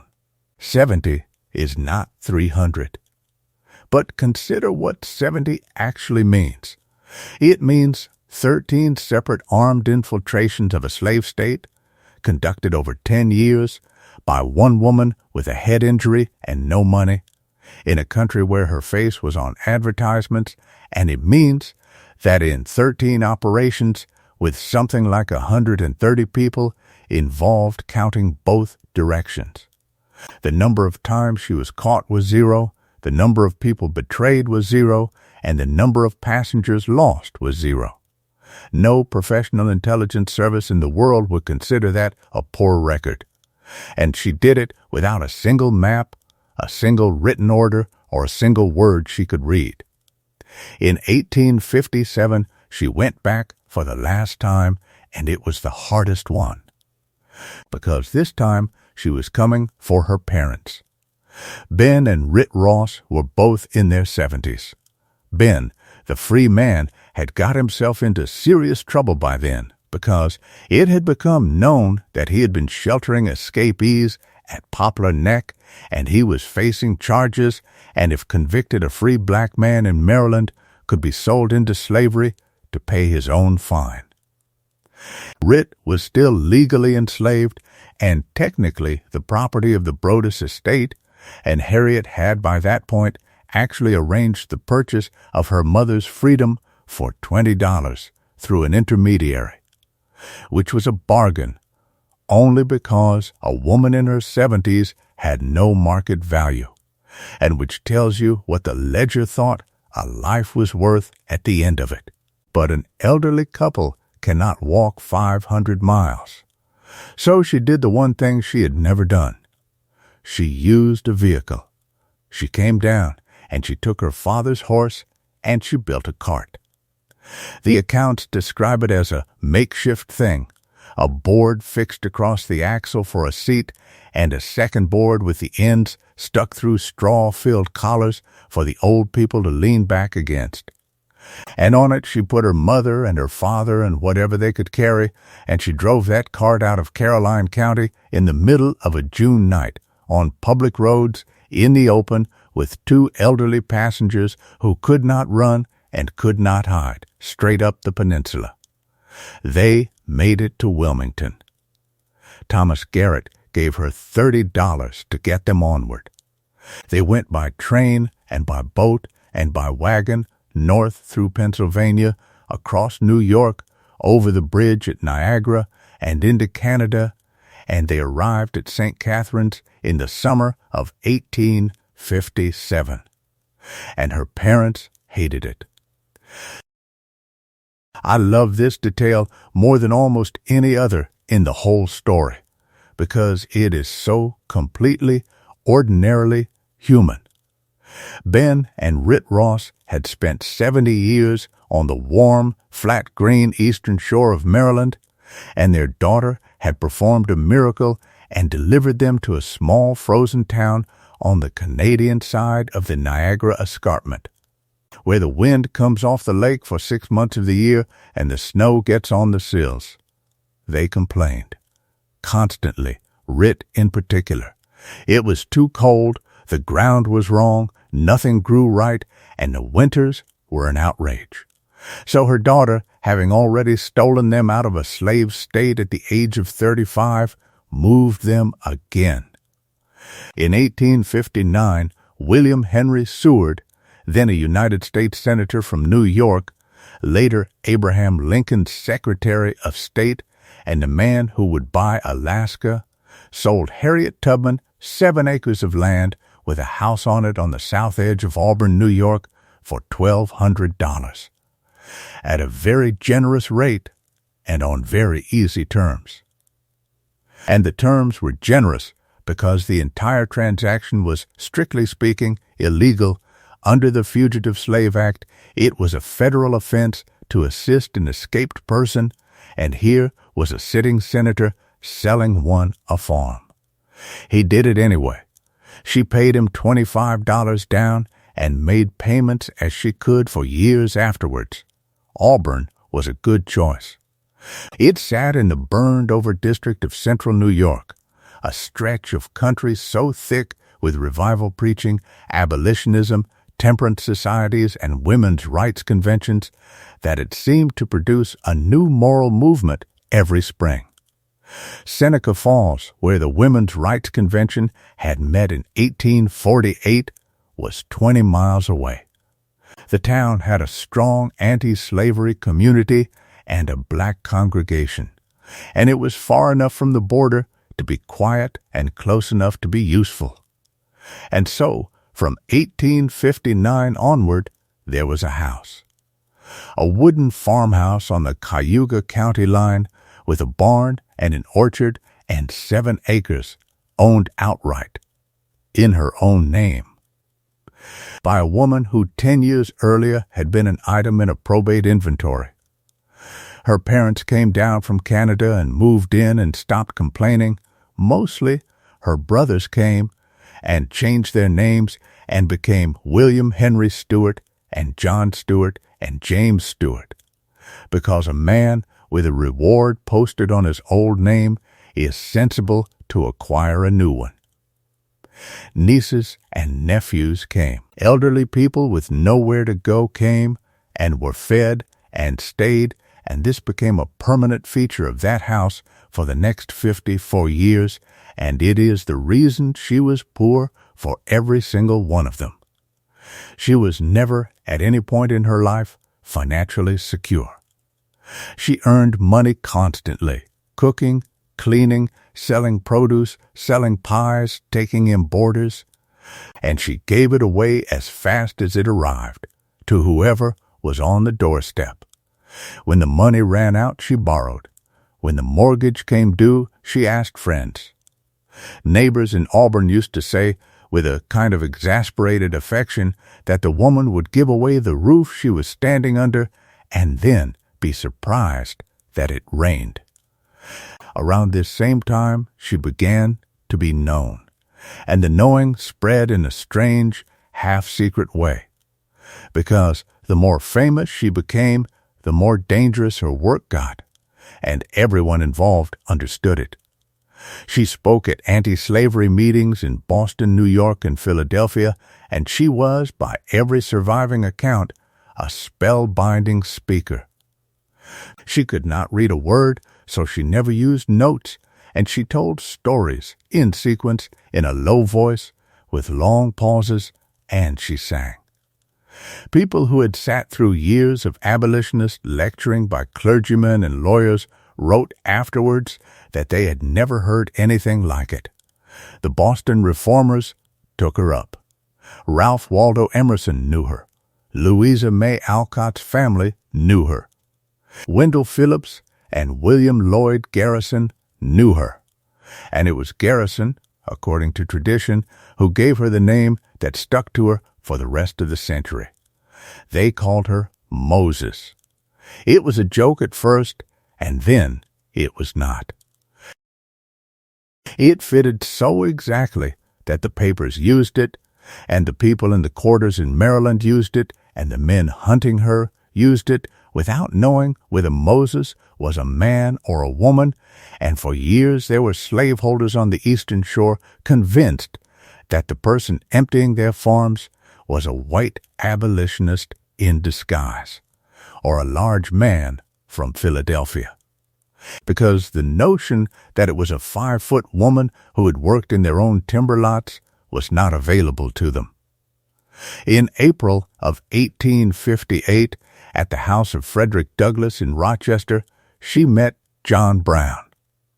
I need to tell you about John Brown, and I will do it calmly, because he is a difficult man to be calm about, and there is no need to be anything else at this hour. He was a failed businessman from Connecticut in his late 50s, with a face like an axe and a great many children, who believed with total literal conviction that slavery was a state of war against a whole people, and that the correct response to a war was to fight it. He had already killed men in Kansas during the border fighting there. He was, depending on who you ask, a prophet, a terrorist, a madman, and the necessary hinge on which the entire country turned, and there is a reasonable case for all four. He came to Douglas's house looking for allies, and he was directed to Harriet Tubman, and the two of them met, and what happened between them was instant and complete recognition. He was overwhelmed by her. In his letters afterwards, he could not settle on a pronoun, and referred to her half in tribute and half in genuine confusion as General Tubman, and told his son that he had met the most of a man he had ever met in his life, which is a compliment of its era and should be read as one. He believed she was the single best guide and organizer in America, and he wanted her for a plan. The plan was this. He intended to seize the federal arsenal at Harper's Ferry in Virginia, arm the enslaved population of the surrounding counties, and then withdraw into the Appalachian Mountains and run a permanent armed refuge in the high country, from which people would be brought out continuously and forever, and which the slave states would be unable to root out, because mountains are mountains. He called it his subterranean passway, and she was interested. This is the part that surprises people who prefer a gentler Harriet Tubman. She helped him recruit in Canada. She attended his convention at Chatham in Ontario in May of 1858, where he read out a provisional constitution for the country he intended to create. She advised him on routes and on the practical realities of moving large groups through country where every white household is hostile, which was a subject on which no living person knew more. She was, by the accounts, meant to be there when it happened. She was not there. She was ill that autumn, seriously, and out of contact, in New York or possibly Canada. And by the time the message came, it was over. On the 16th of October, 1859, John Brown and 21 men took the armory at Harper's Ferry. Almost nothing went as planned. The local population did not rise because nobody had told them it was happening. The militia arrived. Then the Marines arrived under an Army officer named Robert E. Lee, of whom the world would hear more. 10 of Brown's men were killed, including 2 of his sons. Brown was captured, tried in a Virginia courtroom in a matter of days, convicted, and hanged on the 2nd of December. The raid failed absolutely as an operation and succeeded absolutely as an event. Brown's conduct at his trial and on the scaffold, his complete calm, his short and terrible statements, turned him overnight into a martyr in the North and a demon in the South, and hardened both sides past the point where compromise was possible. Within 18 months, the country was at war, and Northern soldiers were marching south singing about his body lying in the grave, to a tune that would later carry entirely different words about the coming of the Lord. Harriet Tubman never wavered about him for the rest of her life. She had disagreed with nothing. She called him the greatest white man she had ever known, and said that he had died for their people, and that where other white men gave money, he gave his life. She kept the day of his death in mind every year. There is one more thing from before the war, and it is the day she went into a crowd. In April of 1860, she was passing through Troy, New York, on her way to a meeting, and she came upon a commotion outside the federal commissioner's office. A man named Charles Nowell, who had escaped from Virginia 2 years earlier and had been living in Troy working as a coachman, had been arrested under the Fugitive Slave Act. He was inside, in irons, waiting to be shipped south. A crowd of several hundred, black and white, had gathered in the street outside. She went up the stairs into the building. Some accounts say she got in by pretending to be a bent old woman, hunched over, harmless, muttering, and that nobody stopped her. She got herself to a window where she could see the crowd, and when the marshals brought Nolly out, she gave a shout. And she got her arms around him, and she would not let go. What followed was a running brawl the length of the street and across the Hudson River. The officers beat at her to make her release him, and she did not release him. The crowd surged in. She was struck, her clothes were half torn off her, and she kept hold. They got now down to the ferry and across the river, where the police recaptured him and put him in a building on the far bank, and the crowd, with Harriet Tubman in it, followed across in boats, stormed the stairs, and took him out a second time and got him onto a wagon, and the wagon went west. And Charles Null reached Canada, and later friends in Troy bought his freedom outright so that he could come home to his family. She was 38 years old, 5 feet tall, and had just personally overturned a federal statute in the middle of a New York street in front of several hundred witnesses. There is one mystery from these years that has never been solved, and it is a small one, and it is the sort of thing that is pleasant to turn over as you drift off.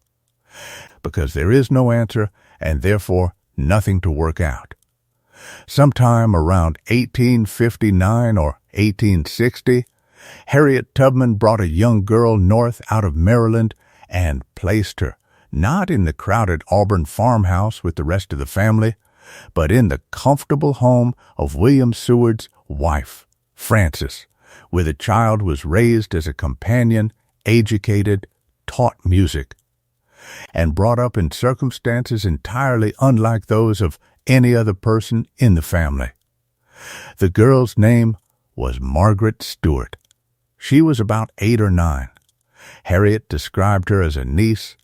Margaret herself, in old age, told her own daughter something different and rather startling, which was that she had been taken from a comfortable free household in Maryland where she had had 2 parents, and that the removal had been a shock and a grief to her, and that she had never fully understood it. Her daughter, Alice Lucas Brickler, wrote about it decades later and drew the obvious conclusion, which was that Margaret was not a niece at all, but Harriet Tubman's own daughter, born in Maryland and left behind and later retrieved. There is no proof whatsoever. There is a resemblance noted by people who knew both of them, an unexplained special treatment, and a considerable amount of family silence.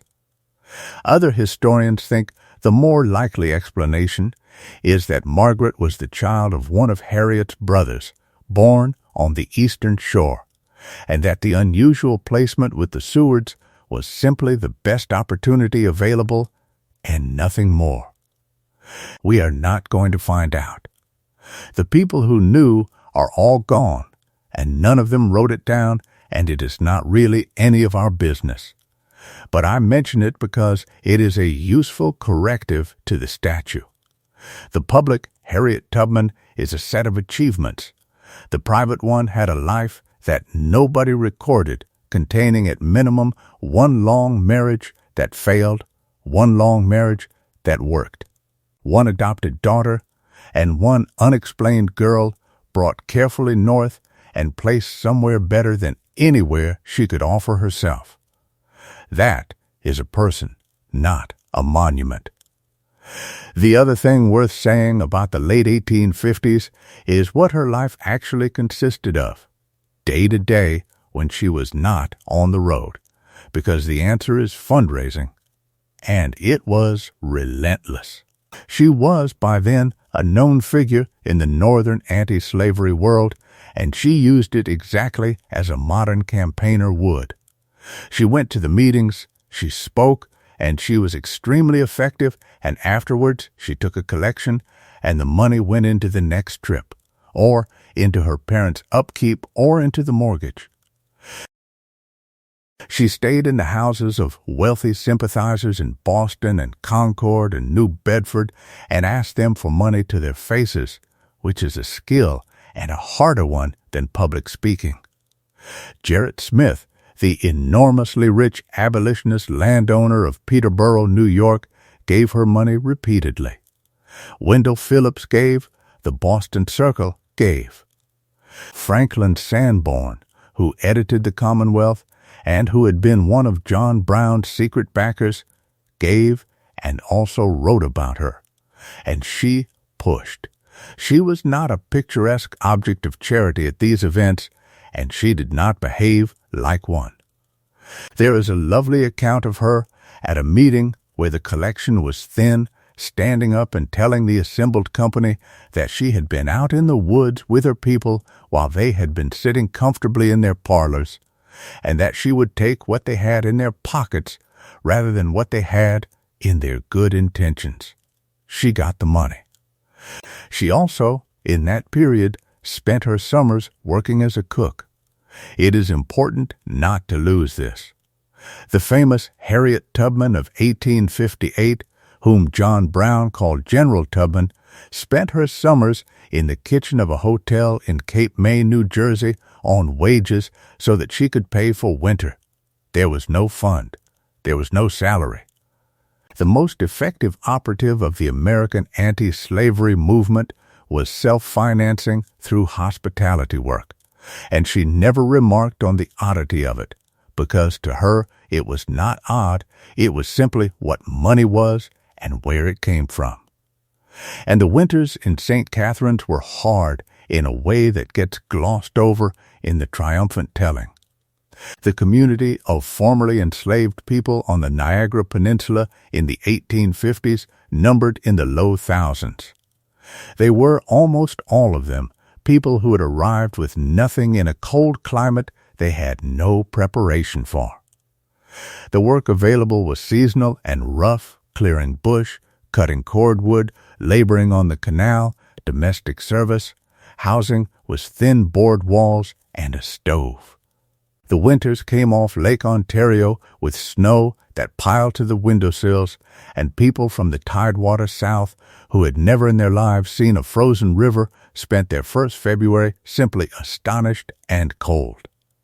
They built a church, the British Methodist Episcopal Chapel on Geneva Street, which is still standing, and Harriet Tubman worshipped there. And it functioned as the arrival hall for every new group. They organized, and they raised money for the next arrivals, and they had a newspaper, and they held anniversary celebrations of the abolition of slavery in the British Empire every 1st of August with a parade and speeches and enormous quantities of food. And the whole town turned out to it. And the reason I want you to see all of that clearly is that it is the answer to the question nobody asks, which is what happened afterwards. The Underground Railroad is always described as a route to freedom, and the story stops when the person crosses the line. But nobody stops existing at a border. On the far side of every one of those crossings there was a February and a hunt for work, and a room with a stove in it, and a language of neighbors who had come from a different place, and a long, slow business of making an ordinary life out of nothing at all in a country that had not asked for you. That is what those thousands of people did, quietly, over the following decades, and it is the least dramatic and most impressive part of the whole story. And Harriet Tubman was in the middle of it every winter for nearly 10 years, cooking, organizing, chopping her own wood, and planning the next trip south. And then the war came, and everything she had spent 11 years doing quietly, one household at a time, was suddenly happening to an entire continent at once. Abraham Lincoln was elected in November of 1860. South Carolina left the Union in December, and 6 more states followed by February. In April of 1861, the guns opened on Fort Sumter in Charleston Harbor, and the United States began 4 years of a war that would kill somewhere around 750,000 of its own people. It is worth remembering, because it is easy to forget from this distance. That for the first year and a half the war was not officially about slavery at all. The Northern government's stated purpose was the preservation of the Union, nothing more. And Lincoln said so repeatedly and in public, and meant it as policy, whatever he thought privately.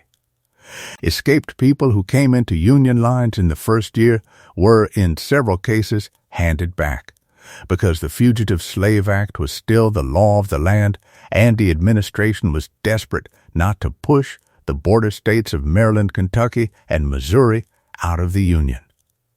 That began to change through sheer weight of numbers, and it changed because of the people themselves. Wherever the Union Army appeared, enslaved men, women, and children walked off the farms towards it, in ones and twos at first, and then in thousands. And no army in the field could feed and manage them and also send them back.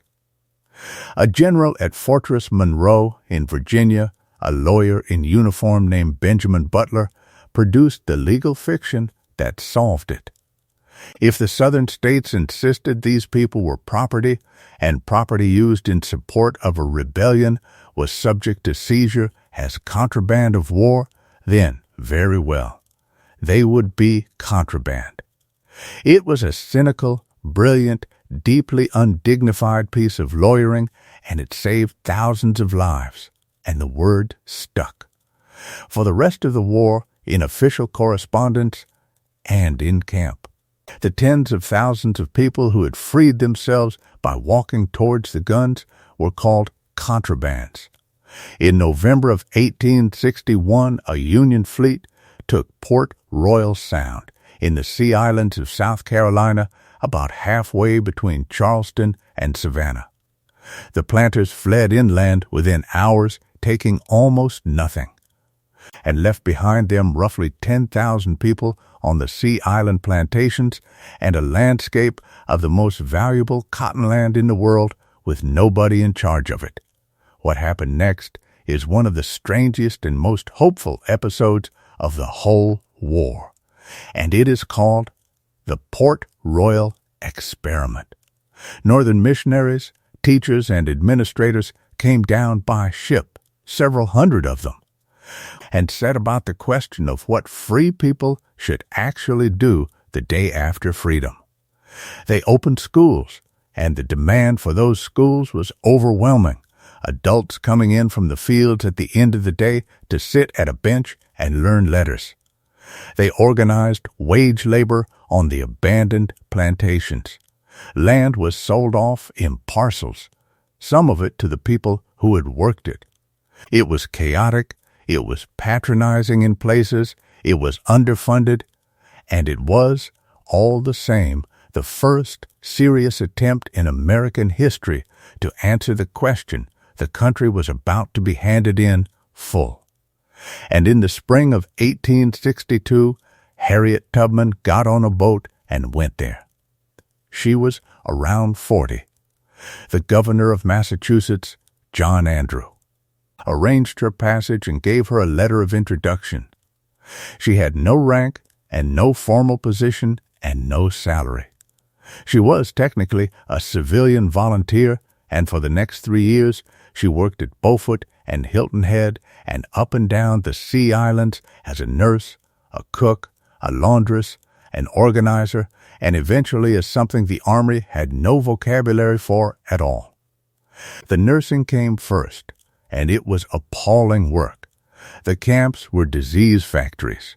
Thousands of people arriving from the plantations with nothing, crowded into makeshift quarters in a subtropical climate, and dysentery going through them, and smallpox and malaria in the summer.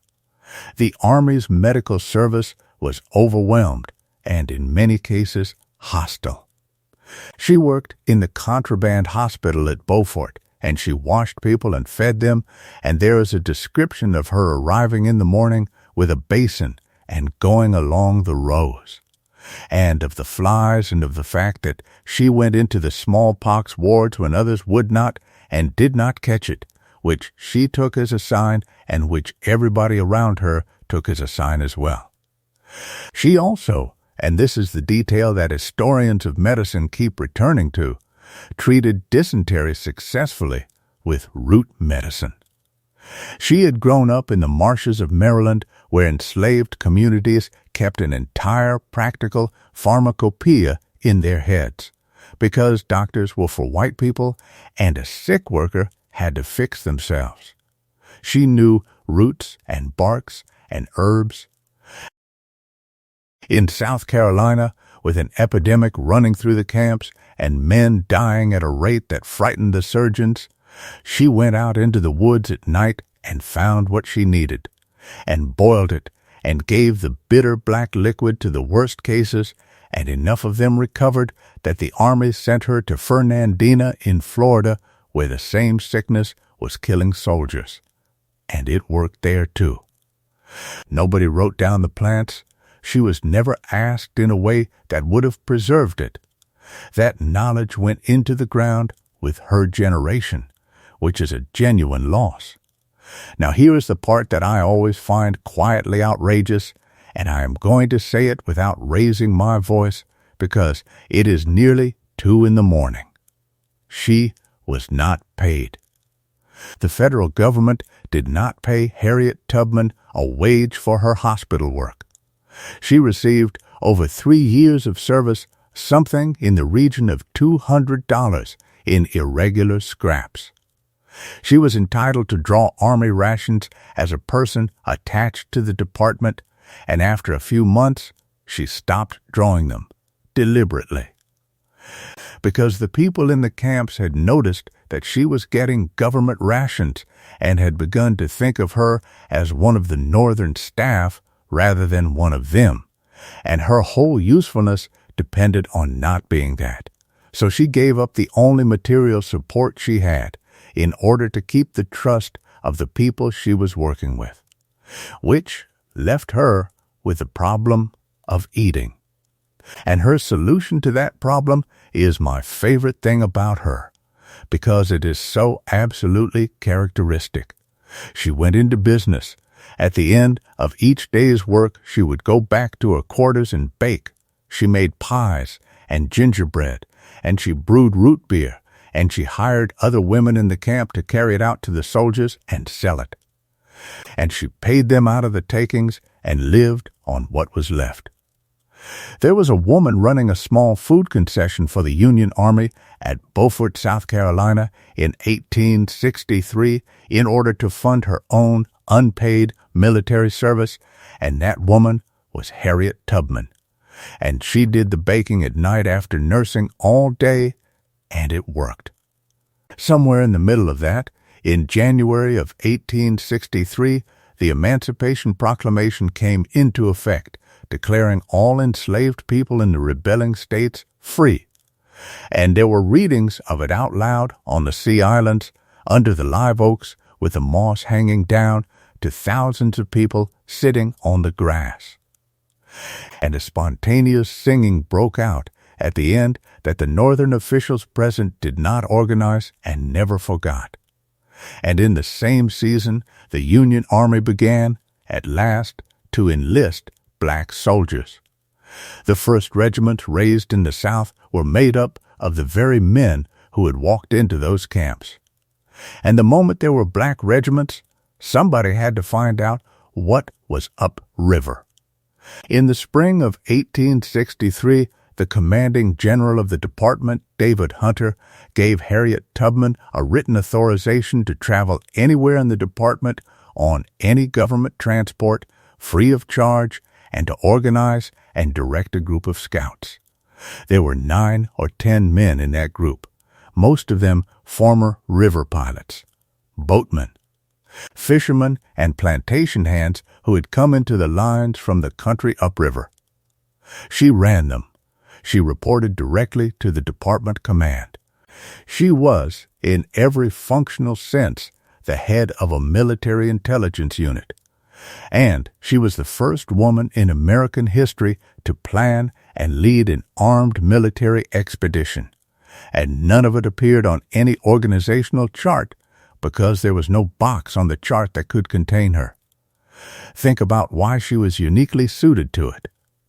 Union officers looking at the low country of South Carolina saw an unmapped maze of tidal rivers, creeks, and rice fields where a gunboat could run aground in 10 minutes and be shelled to pieces at leisure.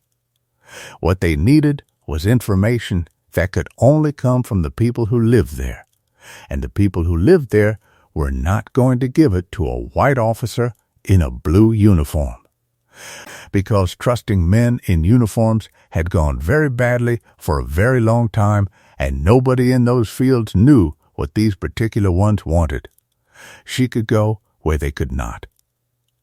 She spoke the way the field hands spoke.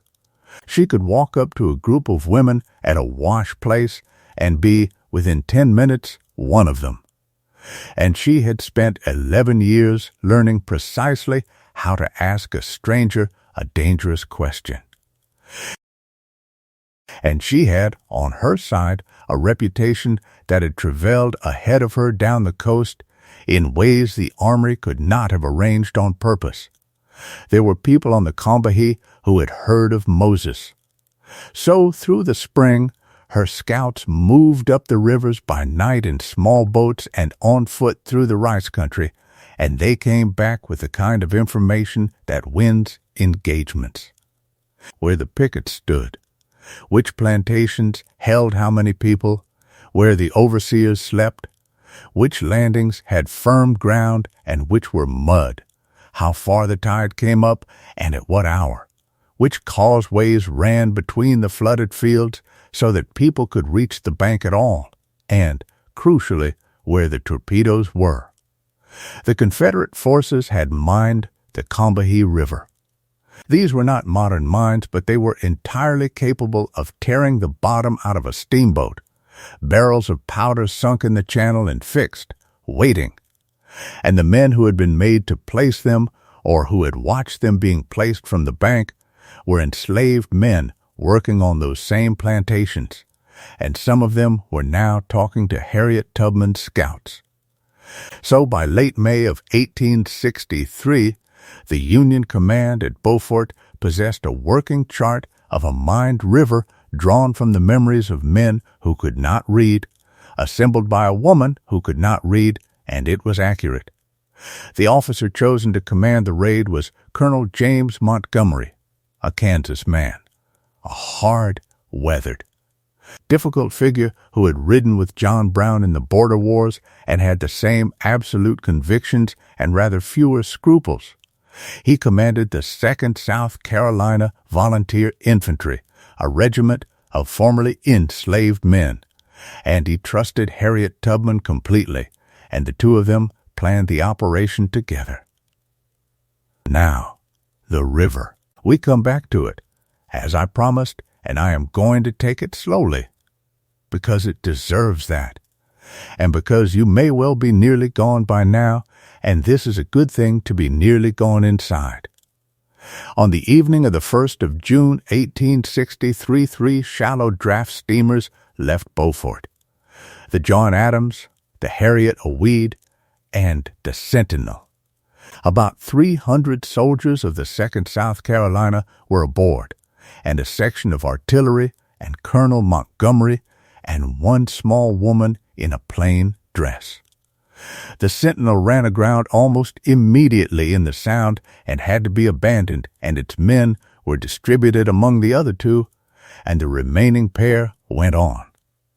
They entered the mouth of the Combahee in darkness and started upstream on the flood tide.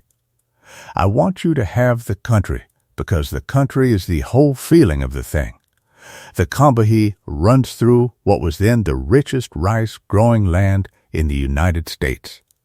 Rice is grown in that country in enormous flat impoundments. Fields diked off from the river and flooded and drained through wooden trunk gates, and the whole landscape is therefore a geometry of water, a grid of shining rectangles stretching away for miles, divided by narrow earth causeways, with the river winding through the middle of it between banks of marsh grass. There are no hills. There is nothing to see over. On a June night, the air is warm and thick, and the frogs are deafening, and there are fireflies over the fields, and mist lies on the water in low sheets. The plantations stand back from the river on the higher ground, white houses under live oaks, with the mills and the barns and the rows of cabins beside them. The boats went up that river at slow ahead, feeling their way. With the pilots that Harriet Tubman had recruited standing at the wheel and at certain points at instruction, they steered wide around particular stretches of water where nothing whatever could be seen.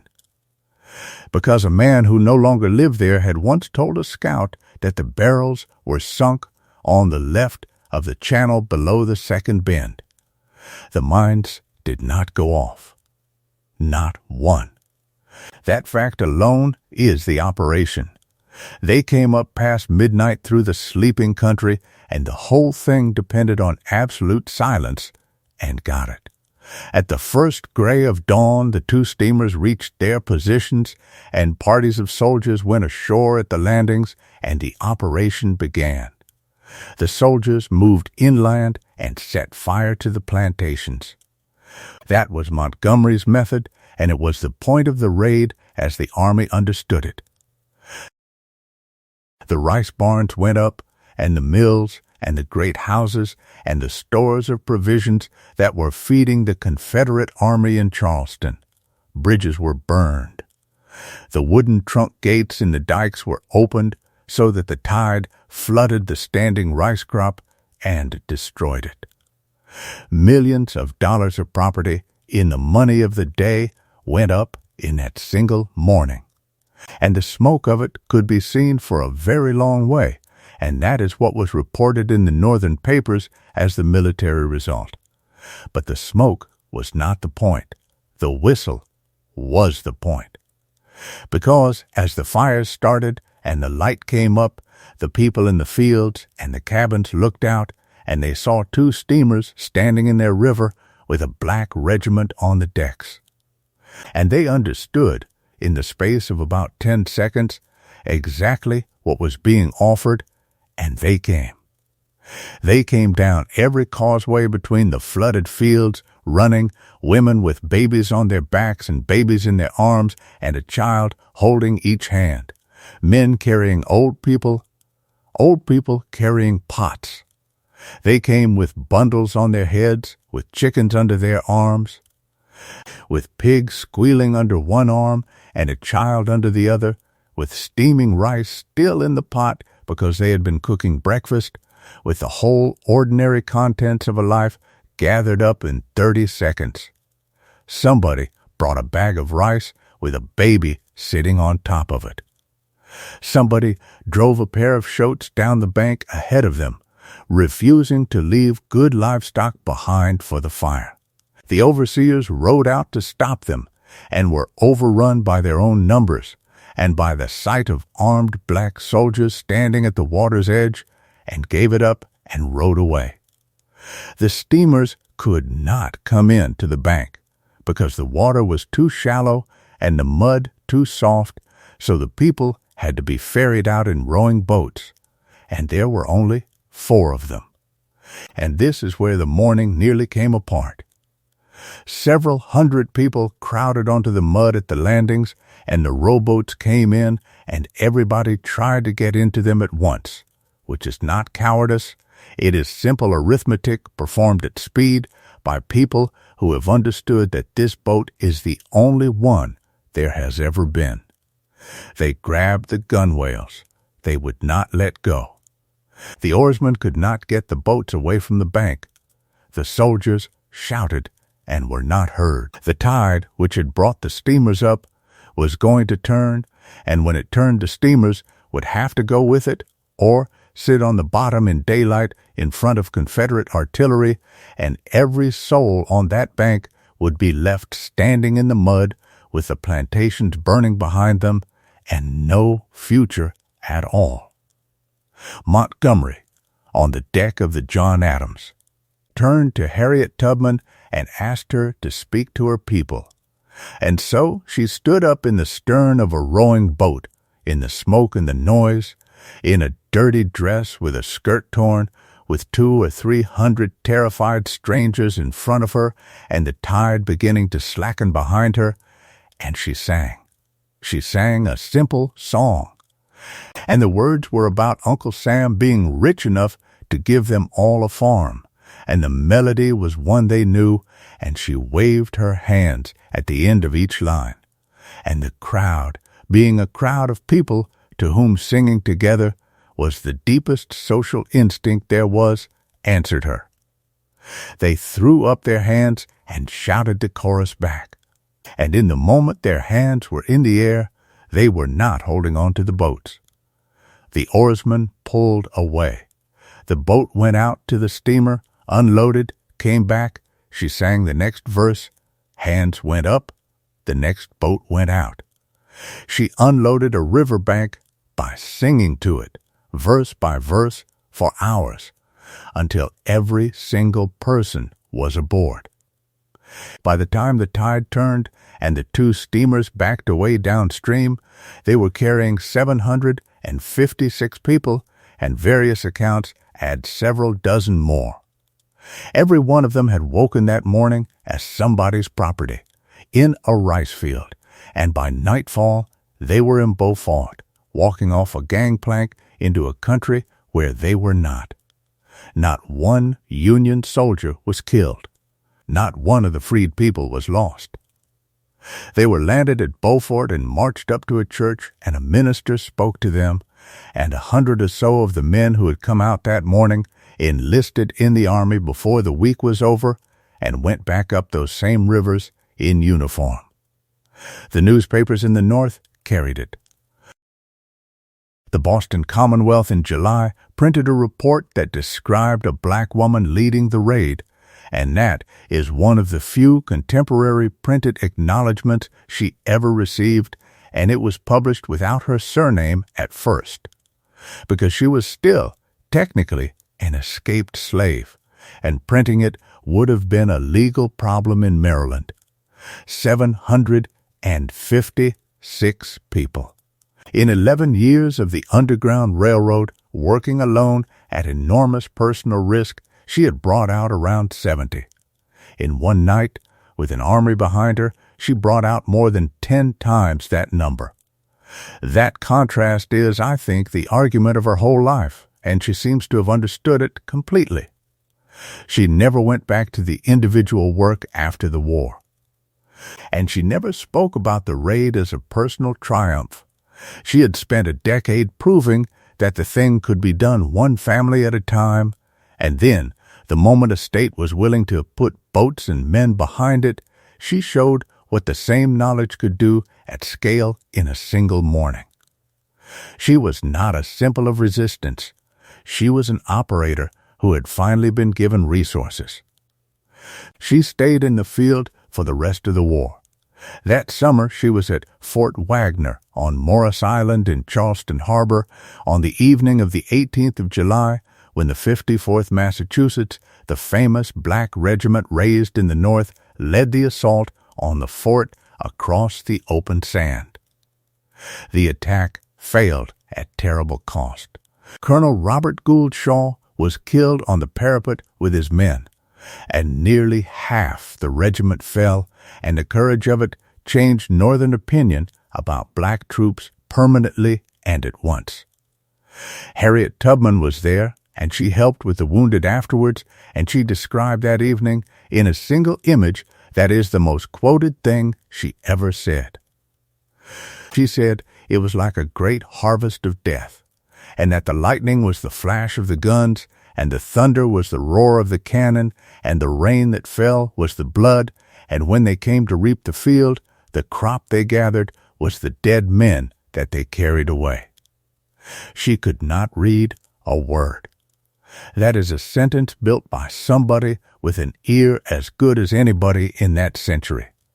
For the next 2 years, she moved between hospitals and camps, at Beaufort and Folly Island and Hilton Head, and finally at Fortress Monroe in Virginia, where she worked as a nurse and, for a period, as matron of the colored hospital, and where she wrote, or rather had written for her, letters complaining in exact and unimpressed terms about conditions and asking for supplies. She went home to Auburn briefly in the summer of 1864, sick and exhausted.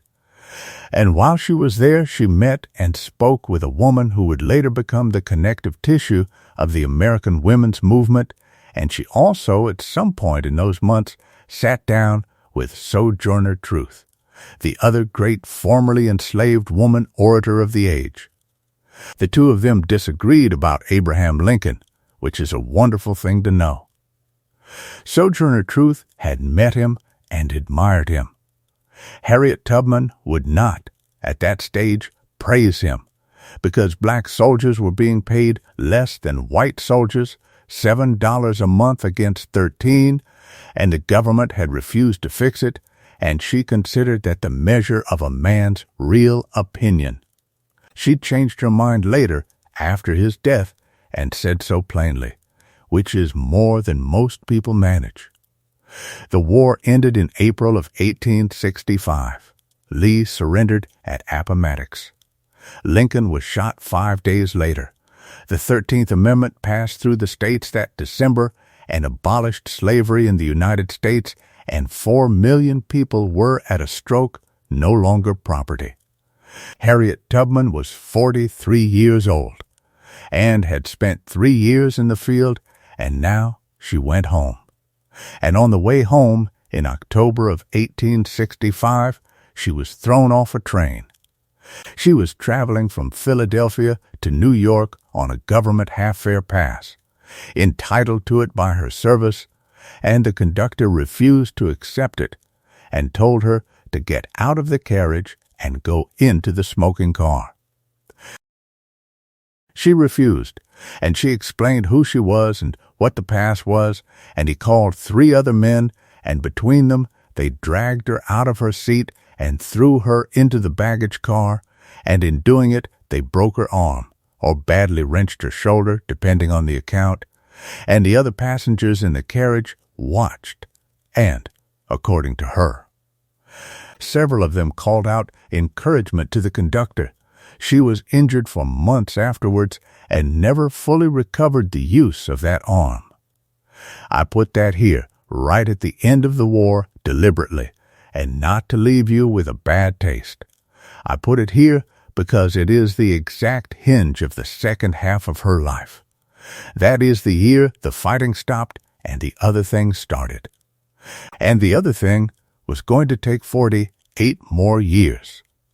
She came back to the 7 acres in Auburn, New York, in the autumn of 1865 with a damaged arm, no money, no pay, no pension, and a house full of dependents.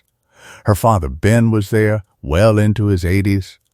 Her mother Rit was there and would live to be somewhere between 90 and 100, depending on which record you believe, and had by then become, by every affectionate account, thoroughly and gloriously impossible, a very old woman with strong views who had earned the right to express all of them.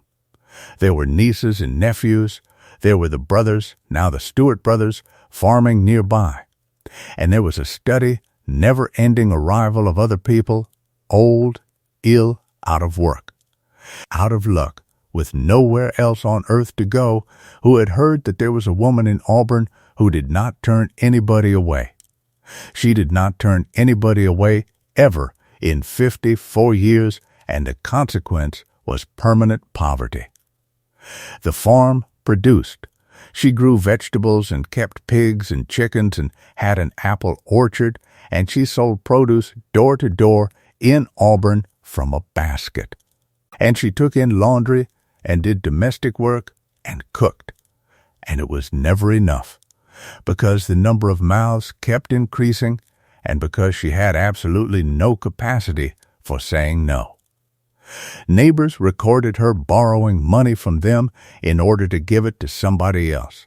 She was, for the whole of the post-war period, in debt to William Seward's family for the balance of the property, and they simply never pressed her. In 1867, she learned that her first husband, John Tubman, had been killed in Maryland in a dispute on a road, and that the man who did it had been acquitted by a jury in about 20 minutes. In 1869, she married again.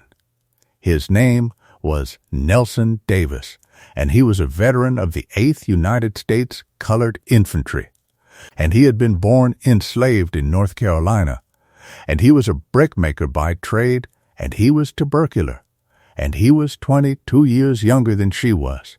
She was around 47, he was around 25. They had met when he came to Auburn looking for work and boarded at her house, which by then was more or less an institution. They were married in the Central Presbyterian Church in Auburn in March of 1869, in front of a large and clearly delighted congregation, and the local paper reported it warmly. The marriage lasted 20 years until his death, and every account of it that survives suggests it was happy in an unremarkable, domestic, entirely earned way. He built a brick yard on the property and made bricks. She ran the house. They took in a small girl called Gertie, who they adopted in 1874 and raised as their daughter, and about whom, sadly, the record says very little, which is probably as it should be. Nelson Davis's lungs got steadily worse through the 1880s, and he died in 1888, in his 40s, and she nursed him at home until the end. In the same year as the wedding, 1869, a book appeared. A woman in Auburn named Sarah Hopkins Bradford, a writer of children's books and the sister of a local minister, had become aware that this small, poor, extraordinary neighbor of hers was in serious financial trouble and decided to do something about it in the only way she knew. She interviewed Harriet Tubman over a period of months and gathered testimonial letters from Frederick Douglass and Thomas Garrett and Gerrit Smith and William Seward and half the surviving abolitionist establishment, and published a slim volume called Scenes in the Life of Harriet Tubman. It is not a good book. I say that with affection. It is hurried, it is sentimental in the manner of its decade, it renders her speech in a heavy dialect spelling that makes modern readers wince, and it gets a number of things demonstrably wrong, including the famous 19 trips and 300 passengers that we spent time correcting earlier. Bradford revised and expanded it in 1886 as Harriet, the Moses of her people, and did not fix most of it. But it did two things that matter enormously. The first is that it made money. The proceeds, $1,200 from the first edition, went straight to Harriet Tubman and paid off the debt on her property, so that the woman who had bought a farm from a senator finally, at the age of about 47, owned it clear. It is a strange and rather beautiful fact that the mortgage on the house of the most famous conductor of the Underground Railroad was paid off by a book sale. And the second is that it preserved her voice.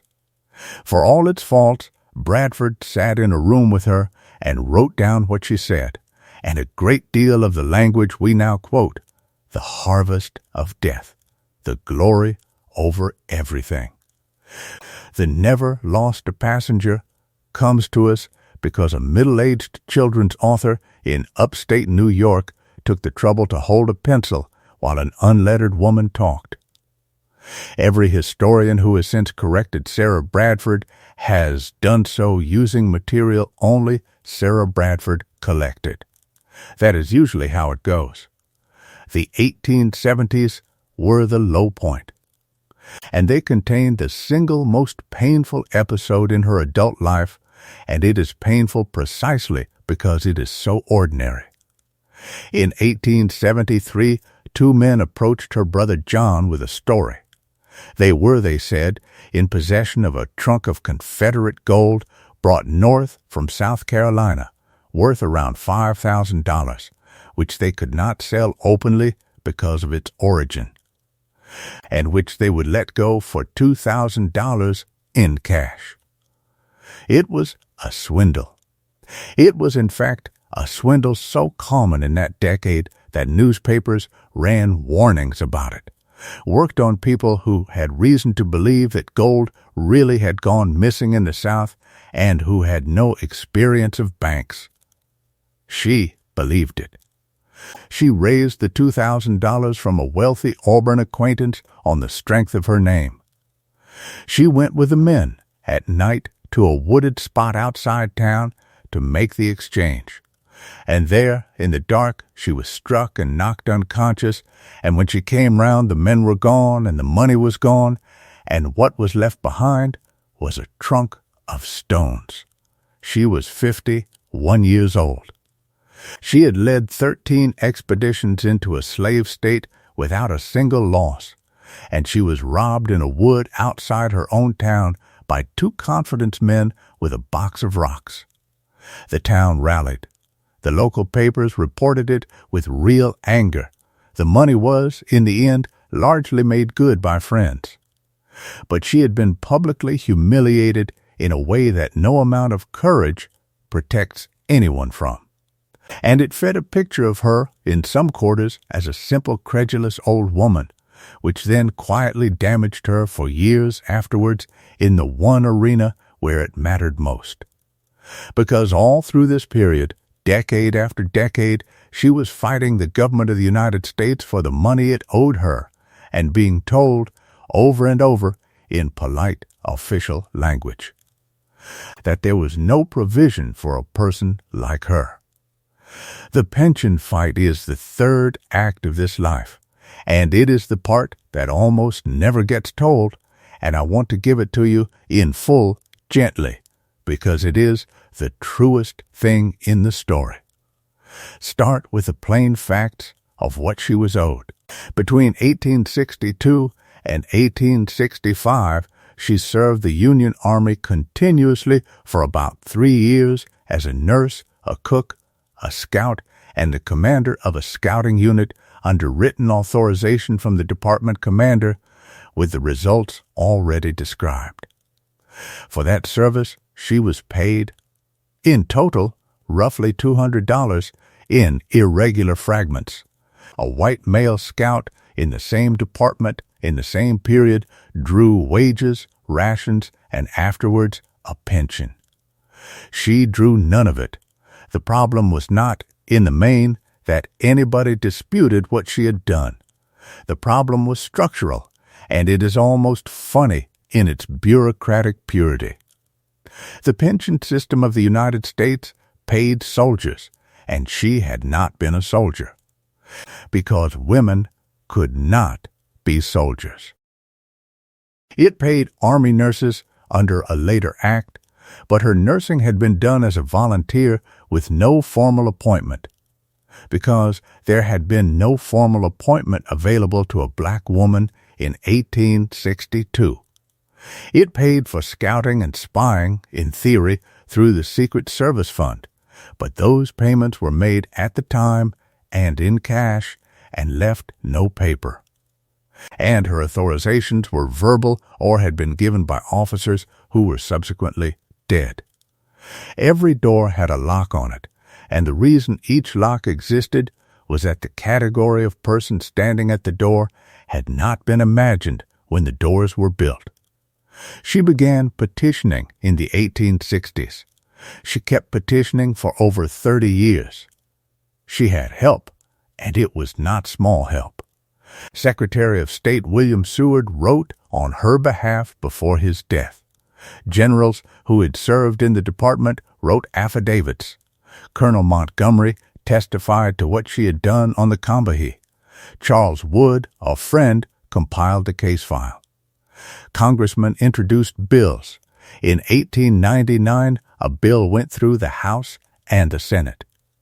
And the fate of those bills is a small masterpiece of how a country avoids saying a thing out loud.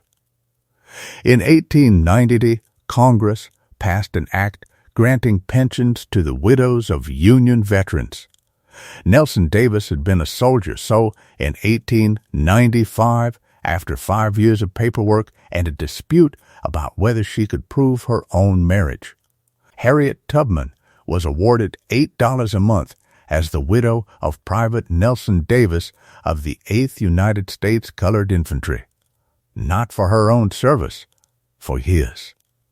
Then, in 1899, after long lobbying, Congress passed a private bill in her favor. The bill, as introduced, would have granted her $25 a month in recognition of her own service to the Army as a nurse and a scout. It was debated, and in the course of the debate, the amount was reduced to $20, and the language was altered so that what finally passed granted her an increase of her widow's pension to $20 a month, in consideration of her services as a nurse. Read that again, slowly, because it is very carefully done. The money went up. The reason was quietly changed. The federal government of the United States at the end of the 19th century was prepared to pay Harriet Tubman for having been a nurse and the widow of a soldier, and was not prepared to write down on a piece of paper that she had commanded an armed military expedition, because to write that down would be to admit it in the official record of the Republic, and nobody in that chamber in 1899 wanted that on the page. She took the $20, she was 77, she had been asking for 34 years, and she gave most of it away immediately and continuously to the people living in her house. It took until the 21st century for the record to be corrected in any formal way. In 2003, the state of New York made an appropriation to her memory. In 2014, the Congress finally passed a resolution acknowledging her military service in plain terms. In 2021, she was posthumously commissioned as a brigadier general in the Maryland National Guard on Veterans Day, 158 years after the raid on the Combahee. A woman who commanded 300 soldiers on a river received her rank a century and a half after the men who followed her were all dead. Meanwhile, through all those decades of paperwork, she had simply gone on doing the work in the one place where nobody could stop her, which was her own front yard. The house on the South Road out of Auburn had been, from the day she bought it, an unofficial refuge. Old people came. People just out of the South with nothing came, in the years after the war, in a steady trickle, because the word had gone around and there was no other address to go to. Orphan children came. She fed them from the garden and put them wherever there was floor, and when the food ran out, she went into town with a basket and asked for it, and Auburn, which had a complicated but real affection for her, generally gave it. She was also, in this period, a working preacher and a pillar of the African Methodist Episcopal Zion Church, which she had joined and which anchored the last 30 years of her life. She spoke at meetings. She sang at services, and everybody who heard her sing wrote about it afterwards, describing a deep, powerful, oddly penetrating voice from a very small woman. In 1896, she did something audacious with money she did not have. 25 acres of land came up for auction next to her property with buildings on it. She went to the auction. She was the only black person in the room. She bid against local white farmers, and she won it at $1,450, and then she went to the bank and told them who she was and asked for a mortgage and got one, and afterward she said quite cheerfully that she had bid it in and then had to go home and pray about how to pay for it.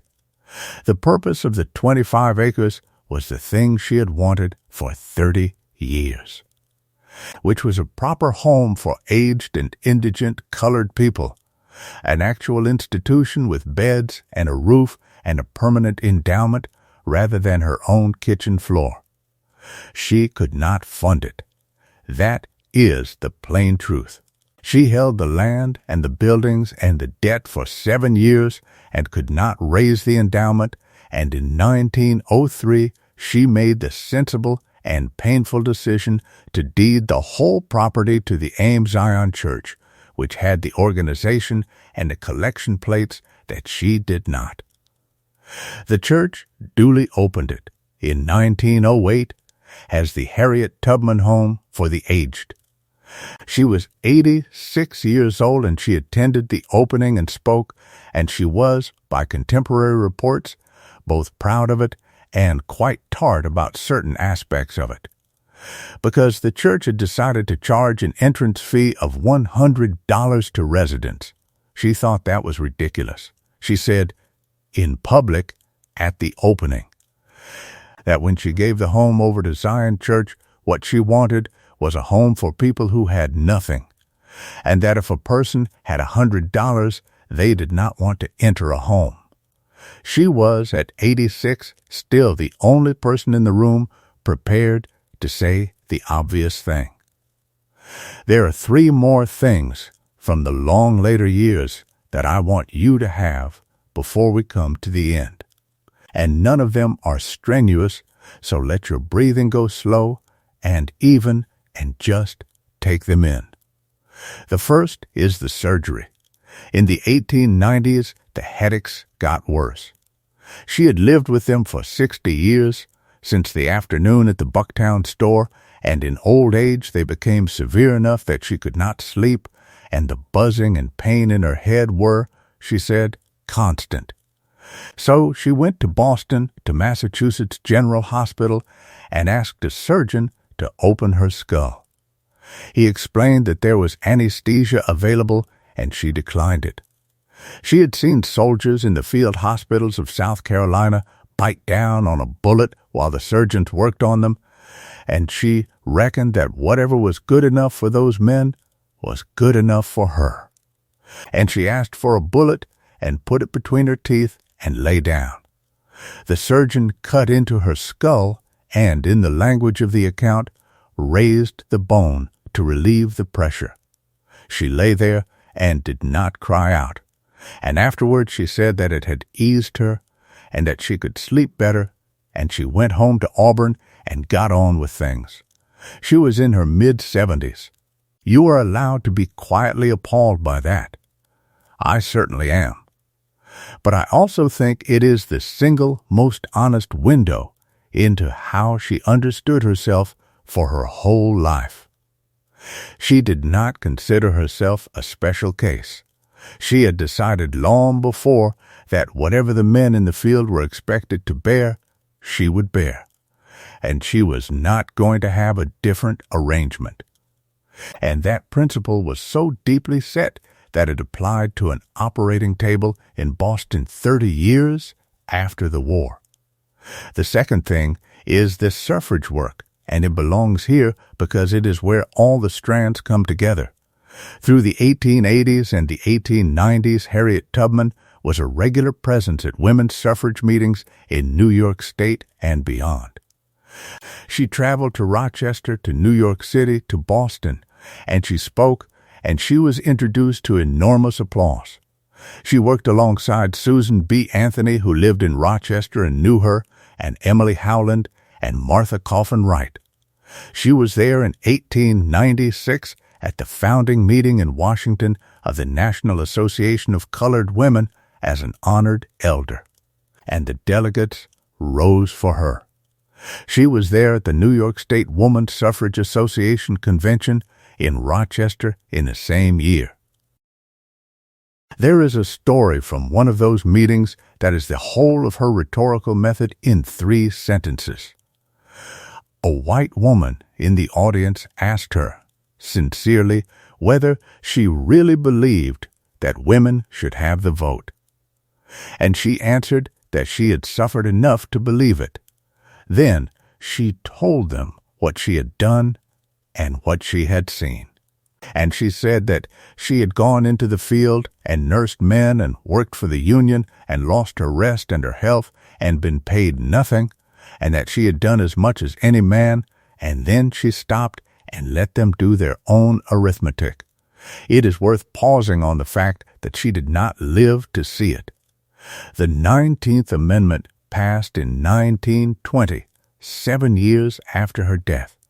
And, in practice, it was another 45 years before the Voting Rights Act made it real for black women in the states she had come out of. She was arguing for something she knew perfectly well she would not receive, in front of audiences who did not all want her in the room, and she did it in her 70s while chasing a pension she also did not expect to get. The third thing is simply what those last years looked like from the outside, and I want to give you it in detail, because it is peaceful and it is a good place to put your mind down. Picture the property on the South Road out of Auburn in about 1905. A plain 2-story wooden farmhouse painted white, a porch, a brick building that Nelson Davis had built, a barn, apple trees, and a long garden. There are hens in the yard, there is a pig, there is a well. Beyond the fence, the fields of Cayuga County run away flat and green towards the lake, and the light in that part of New York in late summer comes in low and gold across the corn in the evening. Inside the house there are always people, old men in chairs, old women in the kitchen, somebody's child on the floor. Nobody is quite clear on the exact relationships, and nobody is asked. And in the middle of it, a very small, very old woman in a long dark dress and a white head wrap.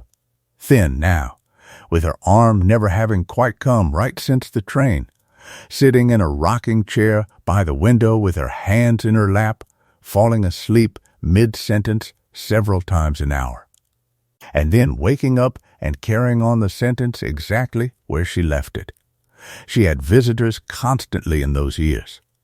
Journalists came, suffragists came, school teachers brought children out on the trolley from Auburn to shake her hand, ministers came, and there were, in the early 1900s, still people alive who came out to that farm and sat on that porch because she had personally walked them out of Maryland in the dark 40 5 years earlier, and who wanted their grandchildren to see her face. She told stories to all of them. The same stories, mostly, in the same order, worn smooth by 1,000 tellings, with the same pauses in them. The store at Bucktown, the star through the pines, her mother in the doorway, her father with the cloth over his eyes, the morning she looked at her hands to see if she was the same person, the river with the smoke coming up off the rice fields and the rowing boats going out. She never learned to read. In her 80s, she still could not write her own name and sign documents with a mark, and there is something almost defiant about that. This entire life happened in the mouth and in the memory.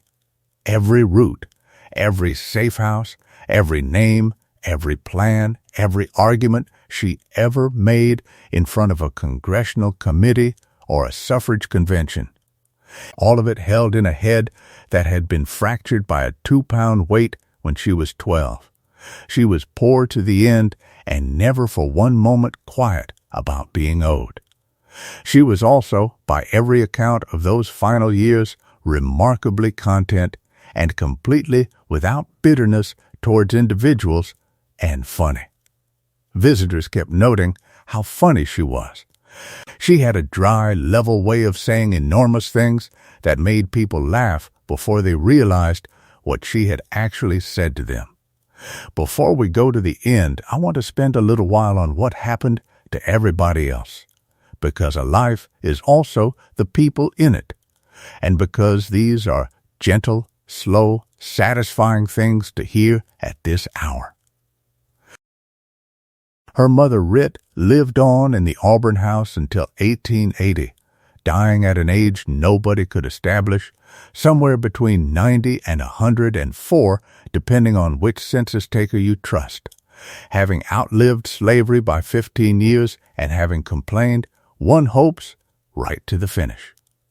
Her father Ben died there too, in the 1870s, a free man on his daughter's own land, some 700 miles from the timber lots where he had spent his working life. Her brothers, the ones she had walked out on Christmas night in 1854, all lived long lives in the North. Robert, who had left his wife in labor and walked into the dark, became William Henry Stewart. And after the war he was able to send for his family, and they came. And the child born on the night he left grew up in New York State. Think about the size of that reunion. Henry became William Henry Stewart, Jr., confusingly, and farmed. Ben stayed in Canada for a time and then came down. Her sister Rachel, the one she could never get out, had died in Maryland before Harriet could reach her, and Rachel's 2 children, Ben and Angerine, were never recovered. And that is the one permanent hole in her record, and the one she talked about with visible pain in old age. 13 missions, 70 people, and 1 sister she was too late for. The niece she rescued first, Keziah, the one bought at auction by her own husband and walked away from the courthouse steps while the auctioneer was at his dinner, lived out her life free. Joe Bailey, who sang his way across the Niagara Bridge, settled in Canada. Thomas Garrett, the Quaker iron merchant of Wilmington, who had been fined into bankruptcy and told the judge to send him more fugitives, died in 1871, and the black community of Wilmington carried his coffin themselves through the streets to the burial ground and would not let anyone else do it. William Still, the archivist, published his ledgers in 1872 as a volume of nearly 800 pages, ran a coal business, campaigned to desegregate the Philadelphia streetcars, and died in 1902. And his book is still the single most important primary source on the whole subject. Frederick Douglass, who had fed 11 of her passengers at his own table in 1851, wrote her a letter in 1868 that Sarah Bradford printed in the biography, and it is the most generous thing one public figure has ever said about another. He pointed out, quite without self-pity, that most of what he had been done in public, encouraged and applauded in daylight, with the sympathy of thousands, and that she had worked in private, in the night, with no witness but the midnight sky and the silent stars, and that while he had received much encouragement at every step, she had had none. He said he knew of no one except John Brown, who had willingly encountered more perils and hardships to serve their enslaved people than she had. And what about the country she came out of? The eastern shore of Maryland, after emancipation, went on much as before in most visible ways, which is one of the melancholy facts of American history. The farms stayed, the people who had owned them stayed, the people who had worked them stayed, now as tenants and wage laborers on the same ground, in the same cabins, for wages set by the same families, under laws that were quickly rewritten to produce as much of the old arrangement as could be salvaged. Dorchester County remained poor and rural and beautiful and difficult. A great many of the descendants of the people in this story left in the Great Migration of the 20th century for Baltimore and Philadelphia and New York. But the ground itself is still there, and that is the thing I want to give you. Almost nowhere in the story of American slavery can you go and stand in the actual landscape, because the landscape has been built over. In Dorchester County you can. The Blackwater Marshes are a national wildlife refuge now. 28,000 acres of exactly the same tidal grass and loblolly pine and open sky. In autumn, tens of thousands of geese still come down onto it in ragged honking lines at dusk. The chop tank still runs the way it ran. The store at Bucktown Crossroads is still standing, a small wooden building with a porch, and the scale is still inside it. Poplar Neck is still fields and woods. If you ever want a strange and quiet experience, go there in late November at 4 in the afternoon and stand on the edge of the marsh where the road runs out. and look north the way she looked, and understand that from the spot where you were standing, on foot, at night, in wet shoes, with no map and no light and no help for the first 30 miles. It is 120 miles to the state line. And then imagine doing it 13 more times in the opposite direction, on purpose. There is one more thing about the numbers that I want to leave with you, and it is the thing I think about when people say that one person cannot change anything. 70 people. That is the honest, revised, conservative, scholarly figure for the people Harriet Tubman personally led out of slavery in the 1850s. Add the 50 or 60 she gave instructions to and call it 130. Against 4 million people held in the United States in 1860, that is nothing. It is a rounding error. It did not free anybody except them. It did not dent the institution. On any spreadsheet you care to draw up, 13 trips over 10 years by one woman is statistically invisible. Now count forward. 70 people had children in freedom. Those children had children. 6 generations have passed since 1855. The living descendants of the people she personally carried out number in the thousands. And every one of them exists because a woman with a fractured skull decided that 120 miles was walkable 13 times in the wrong direction. And that is only the arithmetic of the Underground Railroad years. Add the 756 of the Combahee and their children and their children's children. And you are somewhere in the tens of thousands of people now alive whose family line runs through a single tidal morning in South Carolina in June of 1863, and through the decision of a colonel to turn to a civilian volunteer and ask her to sing to the riverbank. That is what the work does. It never looks like enough at the time. It never is enough at the time. Nobody who does it ever gets to see the size of it, and she certainly did not, sitting in a rocking chair by a window in Auburn with an unpaid pension claim in a drawer. There is one last small thing, and then I will let you go. In the 1850s, when the reward notices were out and slaveholders on the Eastern Shore were losing workers by the family and could not work out how, they used to say that there was somebody at work in the county, a conductor, a thief. They advertised rewards, and the sums went up over the years, and in the folklore of the thing, the figures got wildly inflated up to $40,000 in some retellings, which was never true and comes from a newspaper's enthusiasm rather than from any actual notice.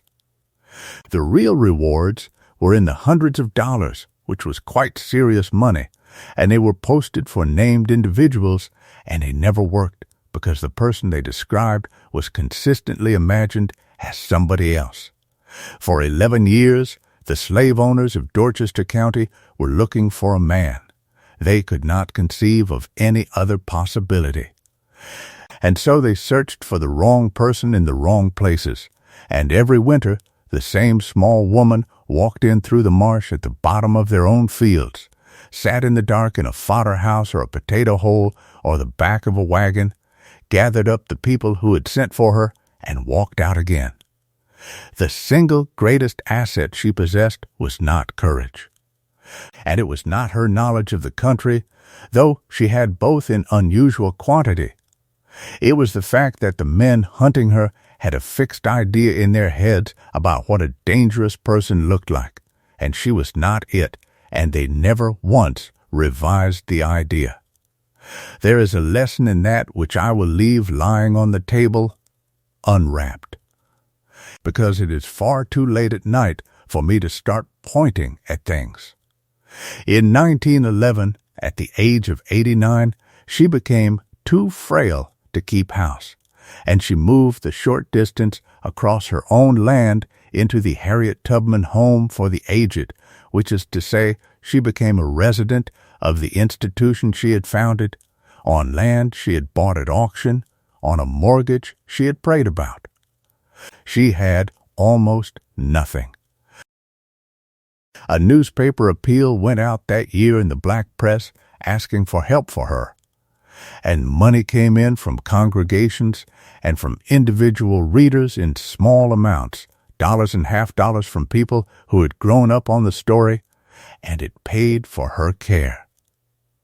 She spent her last 2 years in a room in that house, mostly in bed towards the end, visited constantly. Her brother's family came. The women of the church came. The old people in the other rooms came in to sit with her. In the early part of 1913, she developed pneumonia, and everybody who saw her understood what that meant in a woman of 91. She died on the 10th of March, 1913, in the evening at the Harriet Tubman home in Auburn, New York, surrounded by family and friends. They were singing. That is what the accounts agree on, and it is the right ending for her. The room was full of people, and they sang hymns, and she was conscious for much of it, and joined in where she could, and she spoke to them, and near the end she said the line from the Gospel of John that she had chosen for herself, which is that she was going away to prepare a place for them. And that was the end of a life that had begun in a cabin with a dirt floor in a slave state in 1822, in a country that measured her in dollars, and that ended in her own institution on her own land at the age of 91, in a country that had abolished the things she was born into, largely because a great many people, including her, had refused to leave it alone. Her funeral was enormous. She was buried in Fort Hill Cemetery in Auburn, which is a beautiful place on a rise above the town with old trees in it, and she was buried with military honors. The veterans of the Grand Army of the Republic, the Union Army's Old Soldiers Association, turned out in their uniforms and conducted the service at the grave, and a bugler played, and the flag was there. And the town of Auburn closed a good part of itself down and came. The men who arranged those honors had no authority from the government to describe her as a veteran, and did it anyway, which is the sort of thing old soldiers occasionally get right when governments do not. The following year, in 1914, the city of Auburn put up a bronze plaque to her at the courthouse, and the address at the ceremony was given by Booker T. Washington, who came up from Alabama for it. The plaque is still there.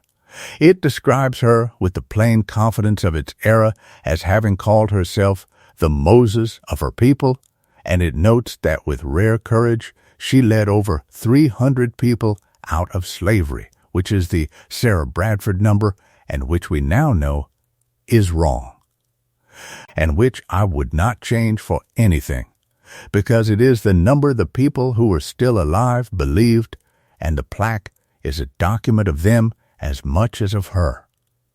Now let us pull back, slowly, and look at what the century did with her afterwards, because a legacy is a strange, slow, argumentative thing, and hers took a long time to arrive. For about 50 years after her death she was, oddly, a minor figure. She appeared in children's books and in the black press and in the AIM Zion Church and in Auburn and almost nowhere else. She was not in the standard histories. The mainstream account of the Civil War era, written in the first half of the 20th century, had very little room for a black woman who could not read. And a considerable amount of that history was, frankly, written by men with a strong interest in describing the whole conflict as a tragic misunderstanding between two groups of gallant white gentlemen. During the Second World War, a Liberty ship was launched named the SS Harriet Tubman. In 1944, sponsored at the launch by Eleanor Roosevelt, and that was for its time. A notable piece of public recognition.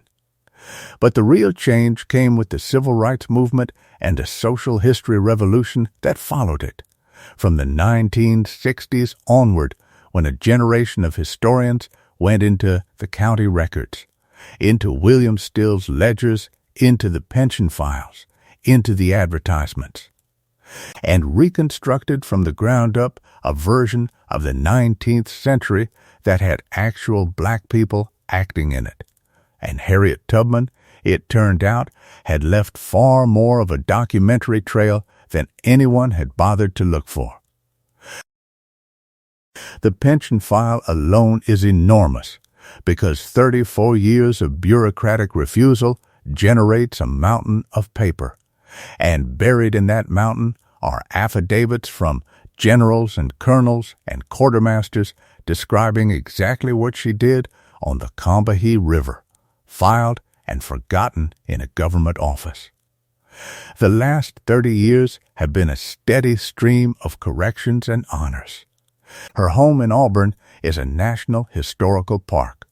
The country she grew up in, the marshes and the woods and the crossroads store at Bucktown, is now the Harriet Tubman Underground Railroad National Historical Park and a state park, with a visitor center on the road between Cambridge and the Blackwater Refuge, and you can drive the byway and stand on the ground at Poplar Neck where the fodder house was and look at exactly the same marsh, because the marsh has not changed at all. In 2016, the United States Treasury announced that her portrait would replace Andrew Jackson's on the front of the $20 note, a decision which was then delayed and delayed again, and has spent years in the peculiar limbo that such things go into, and which may or may not happen by the time anyone listening to this is old. But I want to end on something smaller than a banknote, because the banknote is not the point, and she would have found the argument about it funny. Here is what I think the actual legacy is, and it comes in 3 quiet pieces. The first is the method. Everything about the way Harriet Tubman worked has since become the standard practice of every clandestine escape network in the modern world. And she worked it out alone, in a swamp, without a single precedent to copy. Compartmentalist information, so that no one person in the chain can betray the whole of it. Timing your movement to the enemy's administrative schedule, not to your own convenience. Never taking the direct route. Going the wrong way first. Moving in the season and the hours when the opposition is least willing to be uncomfortable.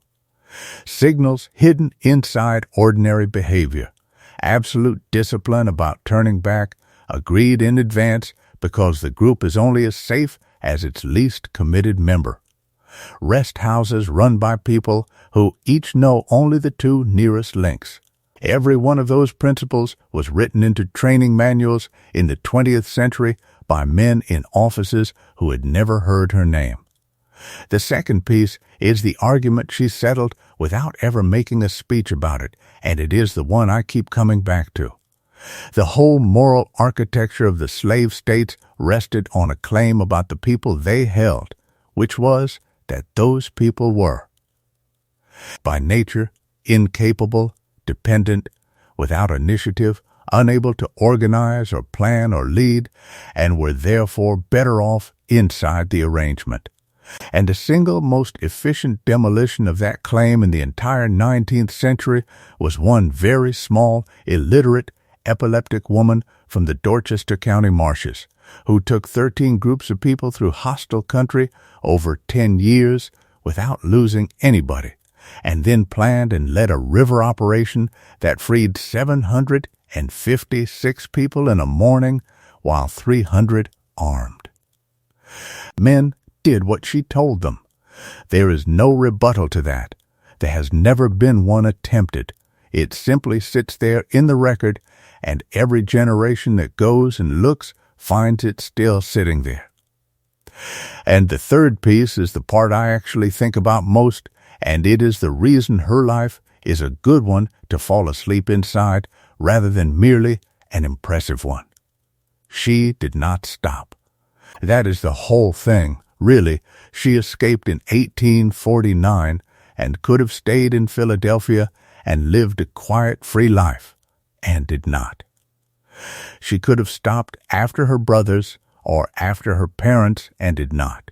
She could have declined to go south into a war zone at 40 with no rank and no pay and did not. She could have gone home after the Combahee to be a celebrated veteran, and instead she went to Fort Wagner and then into the hospitals for 2 more years. She could have accepted at any point in 34 years that the pension was never coming, and she never once accepted it. She could have decided at 74 that a home for the aged was too big a thing for a poor woman to attempt, and instead she went to an auction and outbid the farmers. She could have stayed out of the suffrage halls, where she was often the only person of her kind in the room, and where the movement's leadership repeatedly and shamefully traded away black interests for white votes, and she went anyway, because she thought it was right, and because she had suffered enough to believe it. 91 years, and at no point does she coast. And she was not a machine about it, either. She was frightened often and said so. She was tired for most of the second half of her life. She was cheated and robbed of $2,000 by a box of stones and thrown off a train, and refused by her own government in polite language for 3 decades.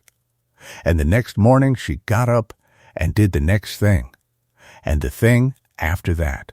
And the fact that she did it while falling asleep several times an hour is either the least important detail in the story or the most important one, and I have never been able to decide which. So, let us set it all down now, one image at a time, the way you set down objects on a table before you turn out the light, and then we will stop. A marsh in Maryland at night, 10,000 acres of grass moving all together in the wind off the bay, and more stars overhead than any city has ever seen. A woman standing in the door of a one-room cabin telling 2 men with a wagon that they are not taking her son, and being believed. A 5-year-old girl in a strange house standing beside a cradle she cannot reach, rocking it through the night so the baby will not wake. A child in cold water at dawn, checking muskrat traps with measles coming on. A porch, a crossroads store, a counter, a scale, a 2-pound iron weight, and an afternoon that lasts 70 years. A man in a timber lot with an axe over his shoulder, pointing at moss on a trunk, teaching his daughter which way is north. $5 handed to a lawyer, and an old will in a county record book that says the word free. A woman singing a farewell hymn to her mother as she walks past the big house in the dark, in a language nobody watching can hear. A river used as a road, a star used as a map, a borrowed broom swept across a stranger's yard in broad daylight so that nobody will look twice. 2 hands held up in the early sunlight in a field in Pennsylvania being looked at closely to see whether they belong to the same person as before. A wagon crossing a bridge in Wilmington with bricklayers singing on top of it and 4 silent people underneath the tools. A blindfolded old man standing in a doorway with his back to his own sons so that he can tell the truth later. A man standing up in a railway carriage as it crosses into Canada and singing so loudly that he cannot be stopped, while strangers around him put their faces in their hands. A homemade cart on a June road with 2 people in their 70s leaning back against straw-filled collars going north at walking pace.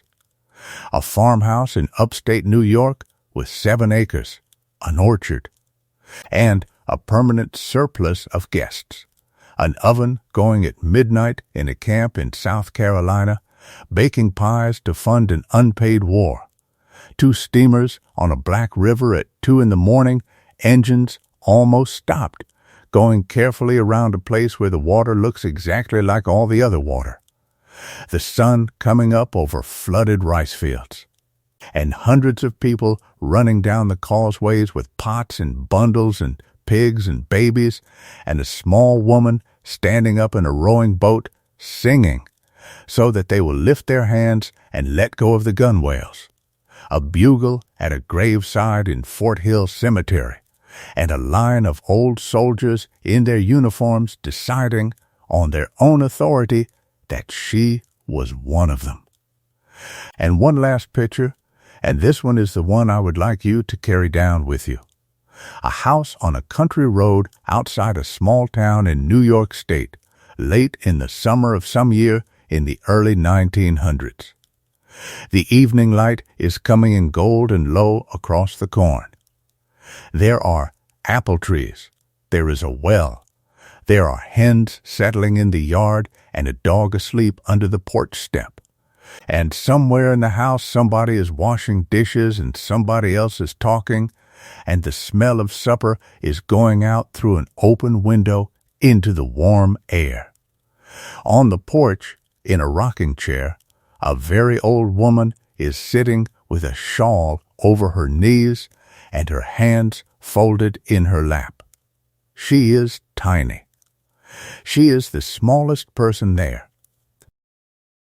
She has been talking to a visitor about a river in South Carolina and about a 2-pound weight on a shop counter and about the way the North Star sits in the handle of the sky, and about halfway through a sentence she has gone to sleep, quite suddenly, the way she has done several times an hour since she was 12 years old.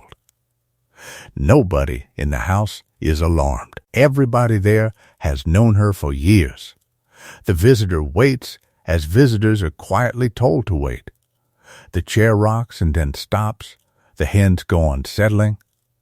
In a few minutes she will wake up and finish the sentence exactly where she left it. And 120 years later, a very long way from that porch, in a room you are lying in right now, that sentence is still being finished.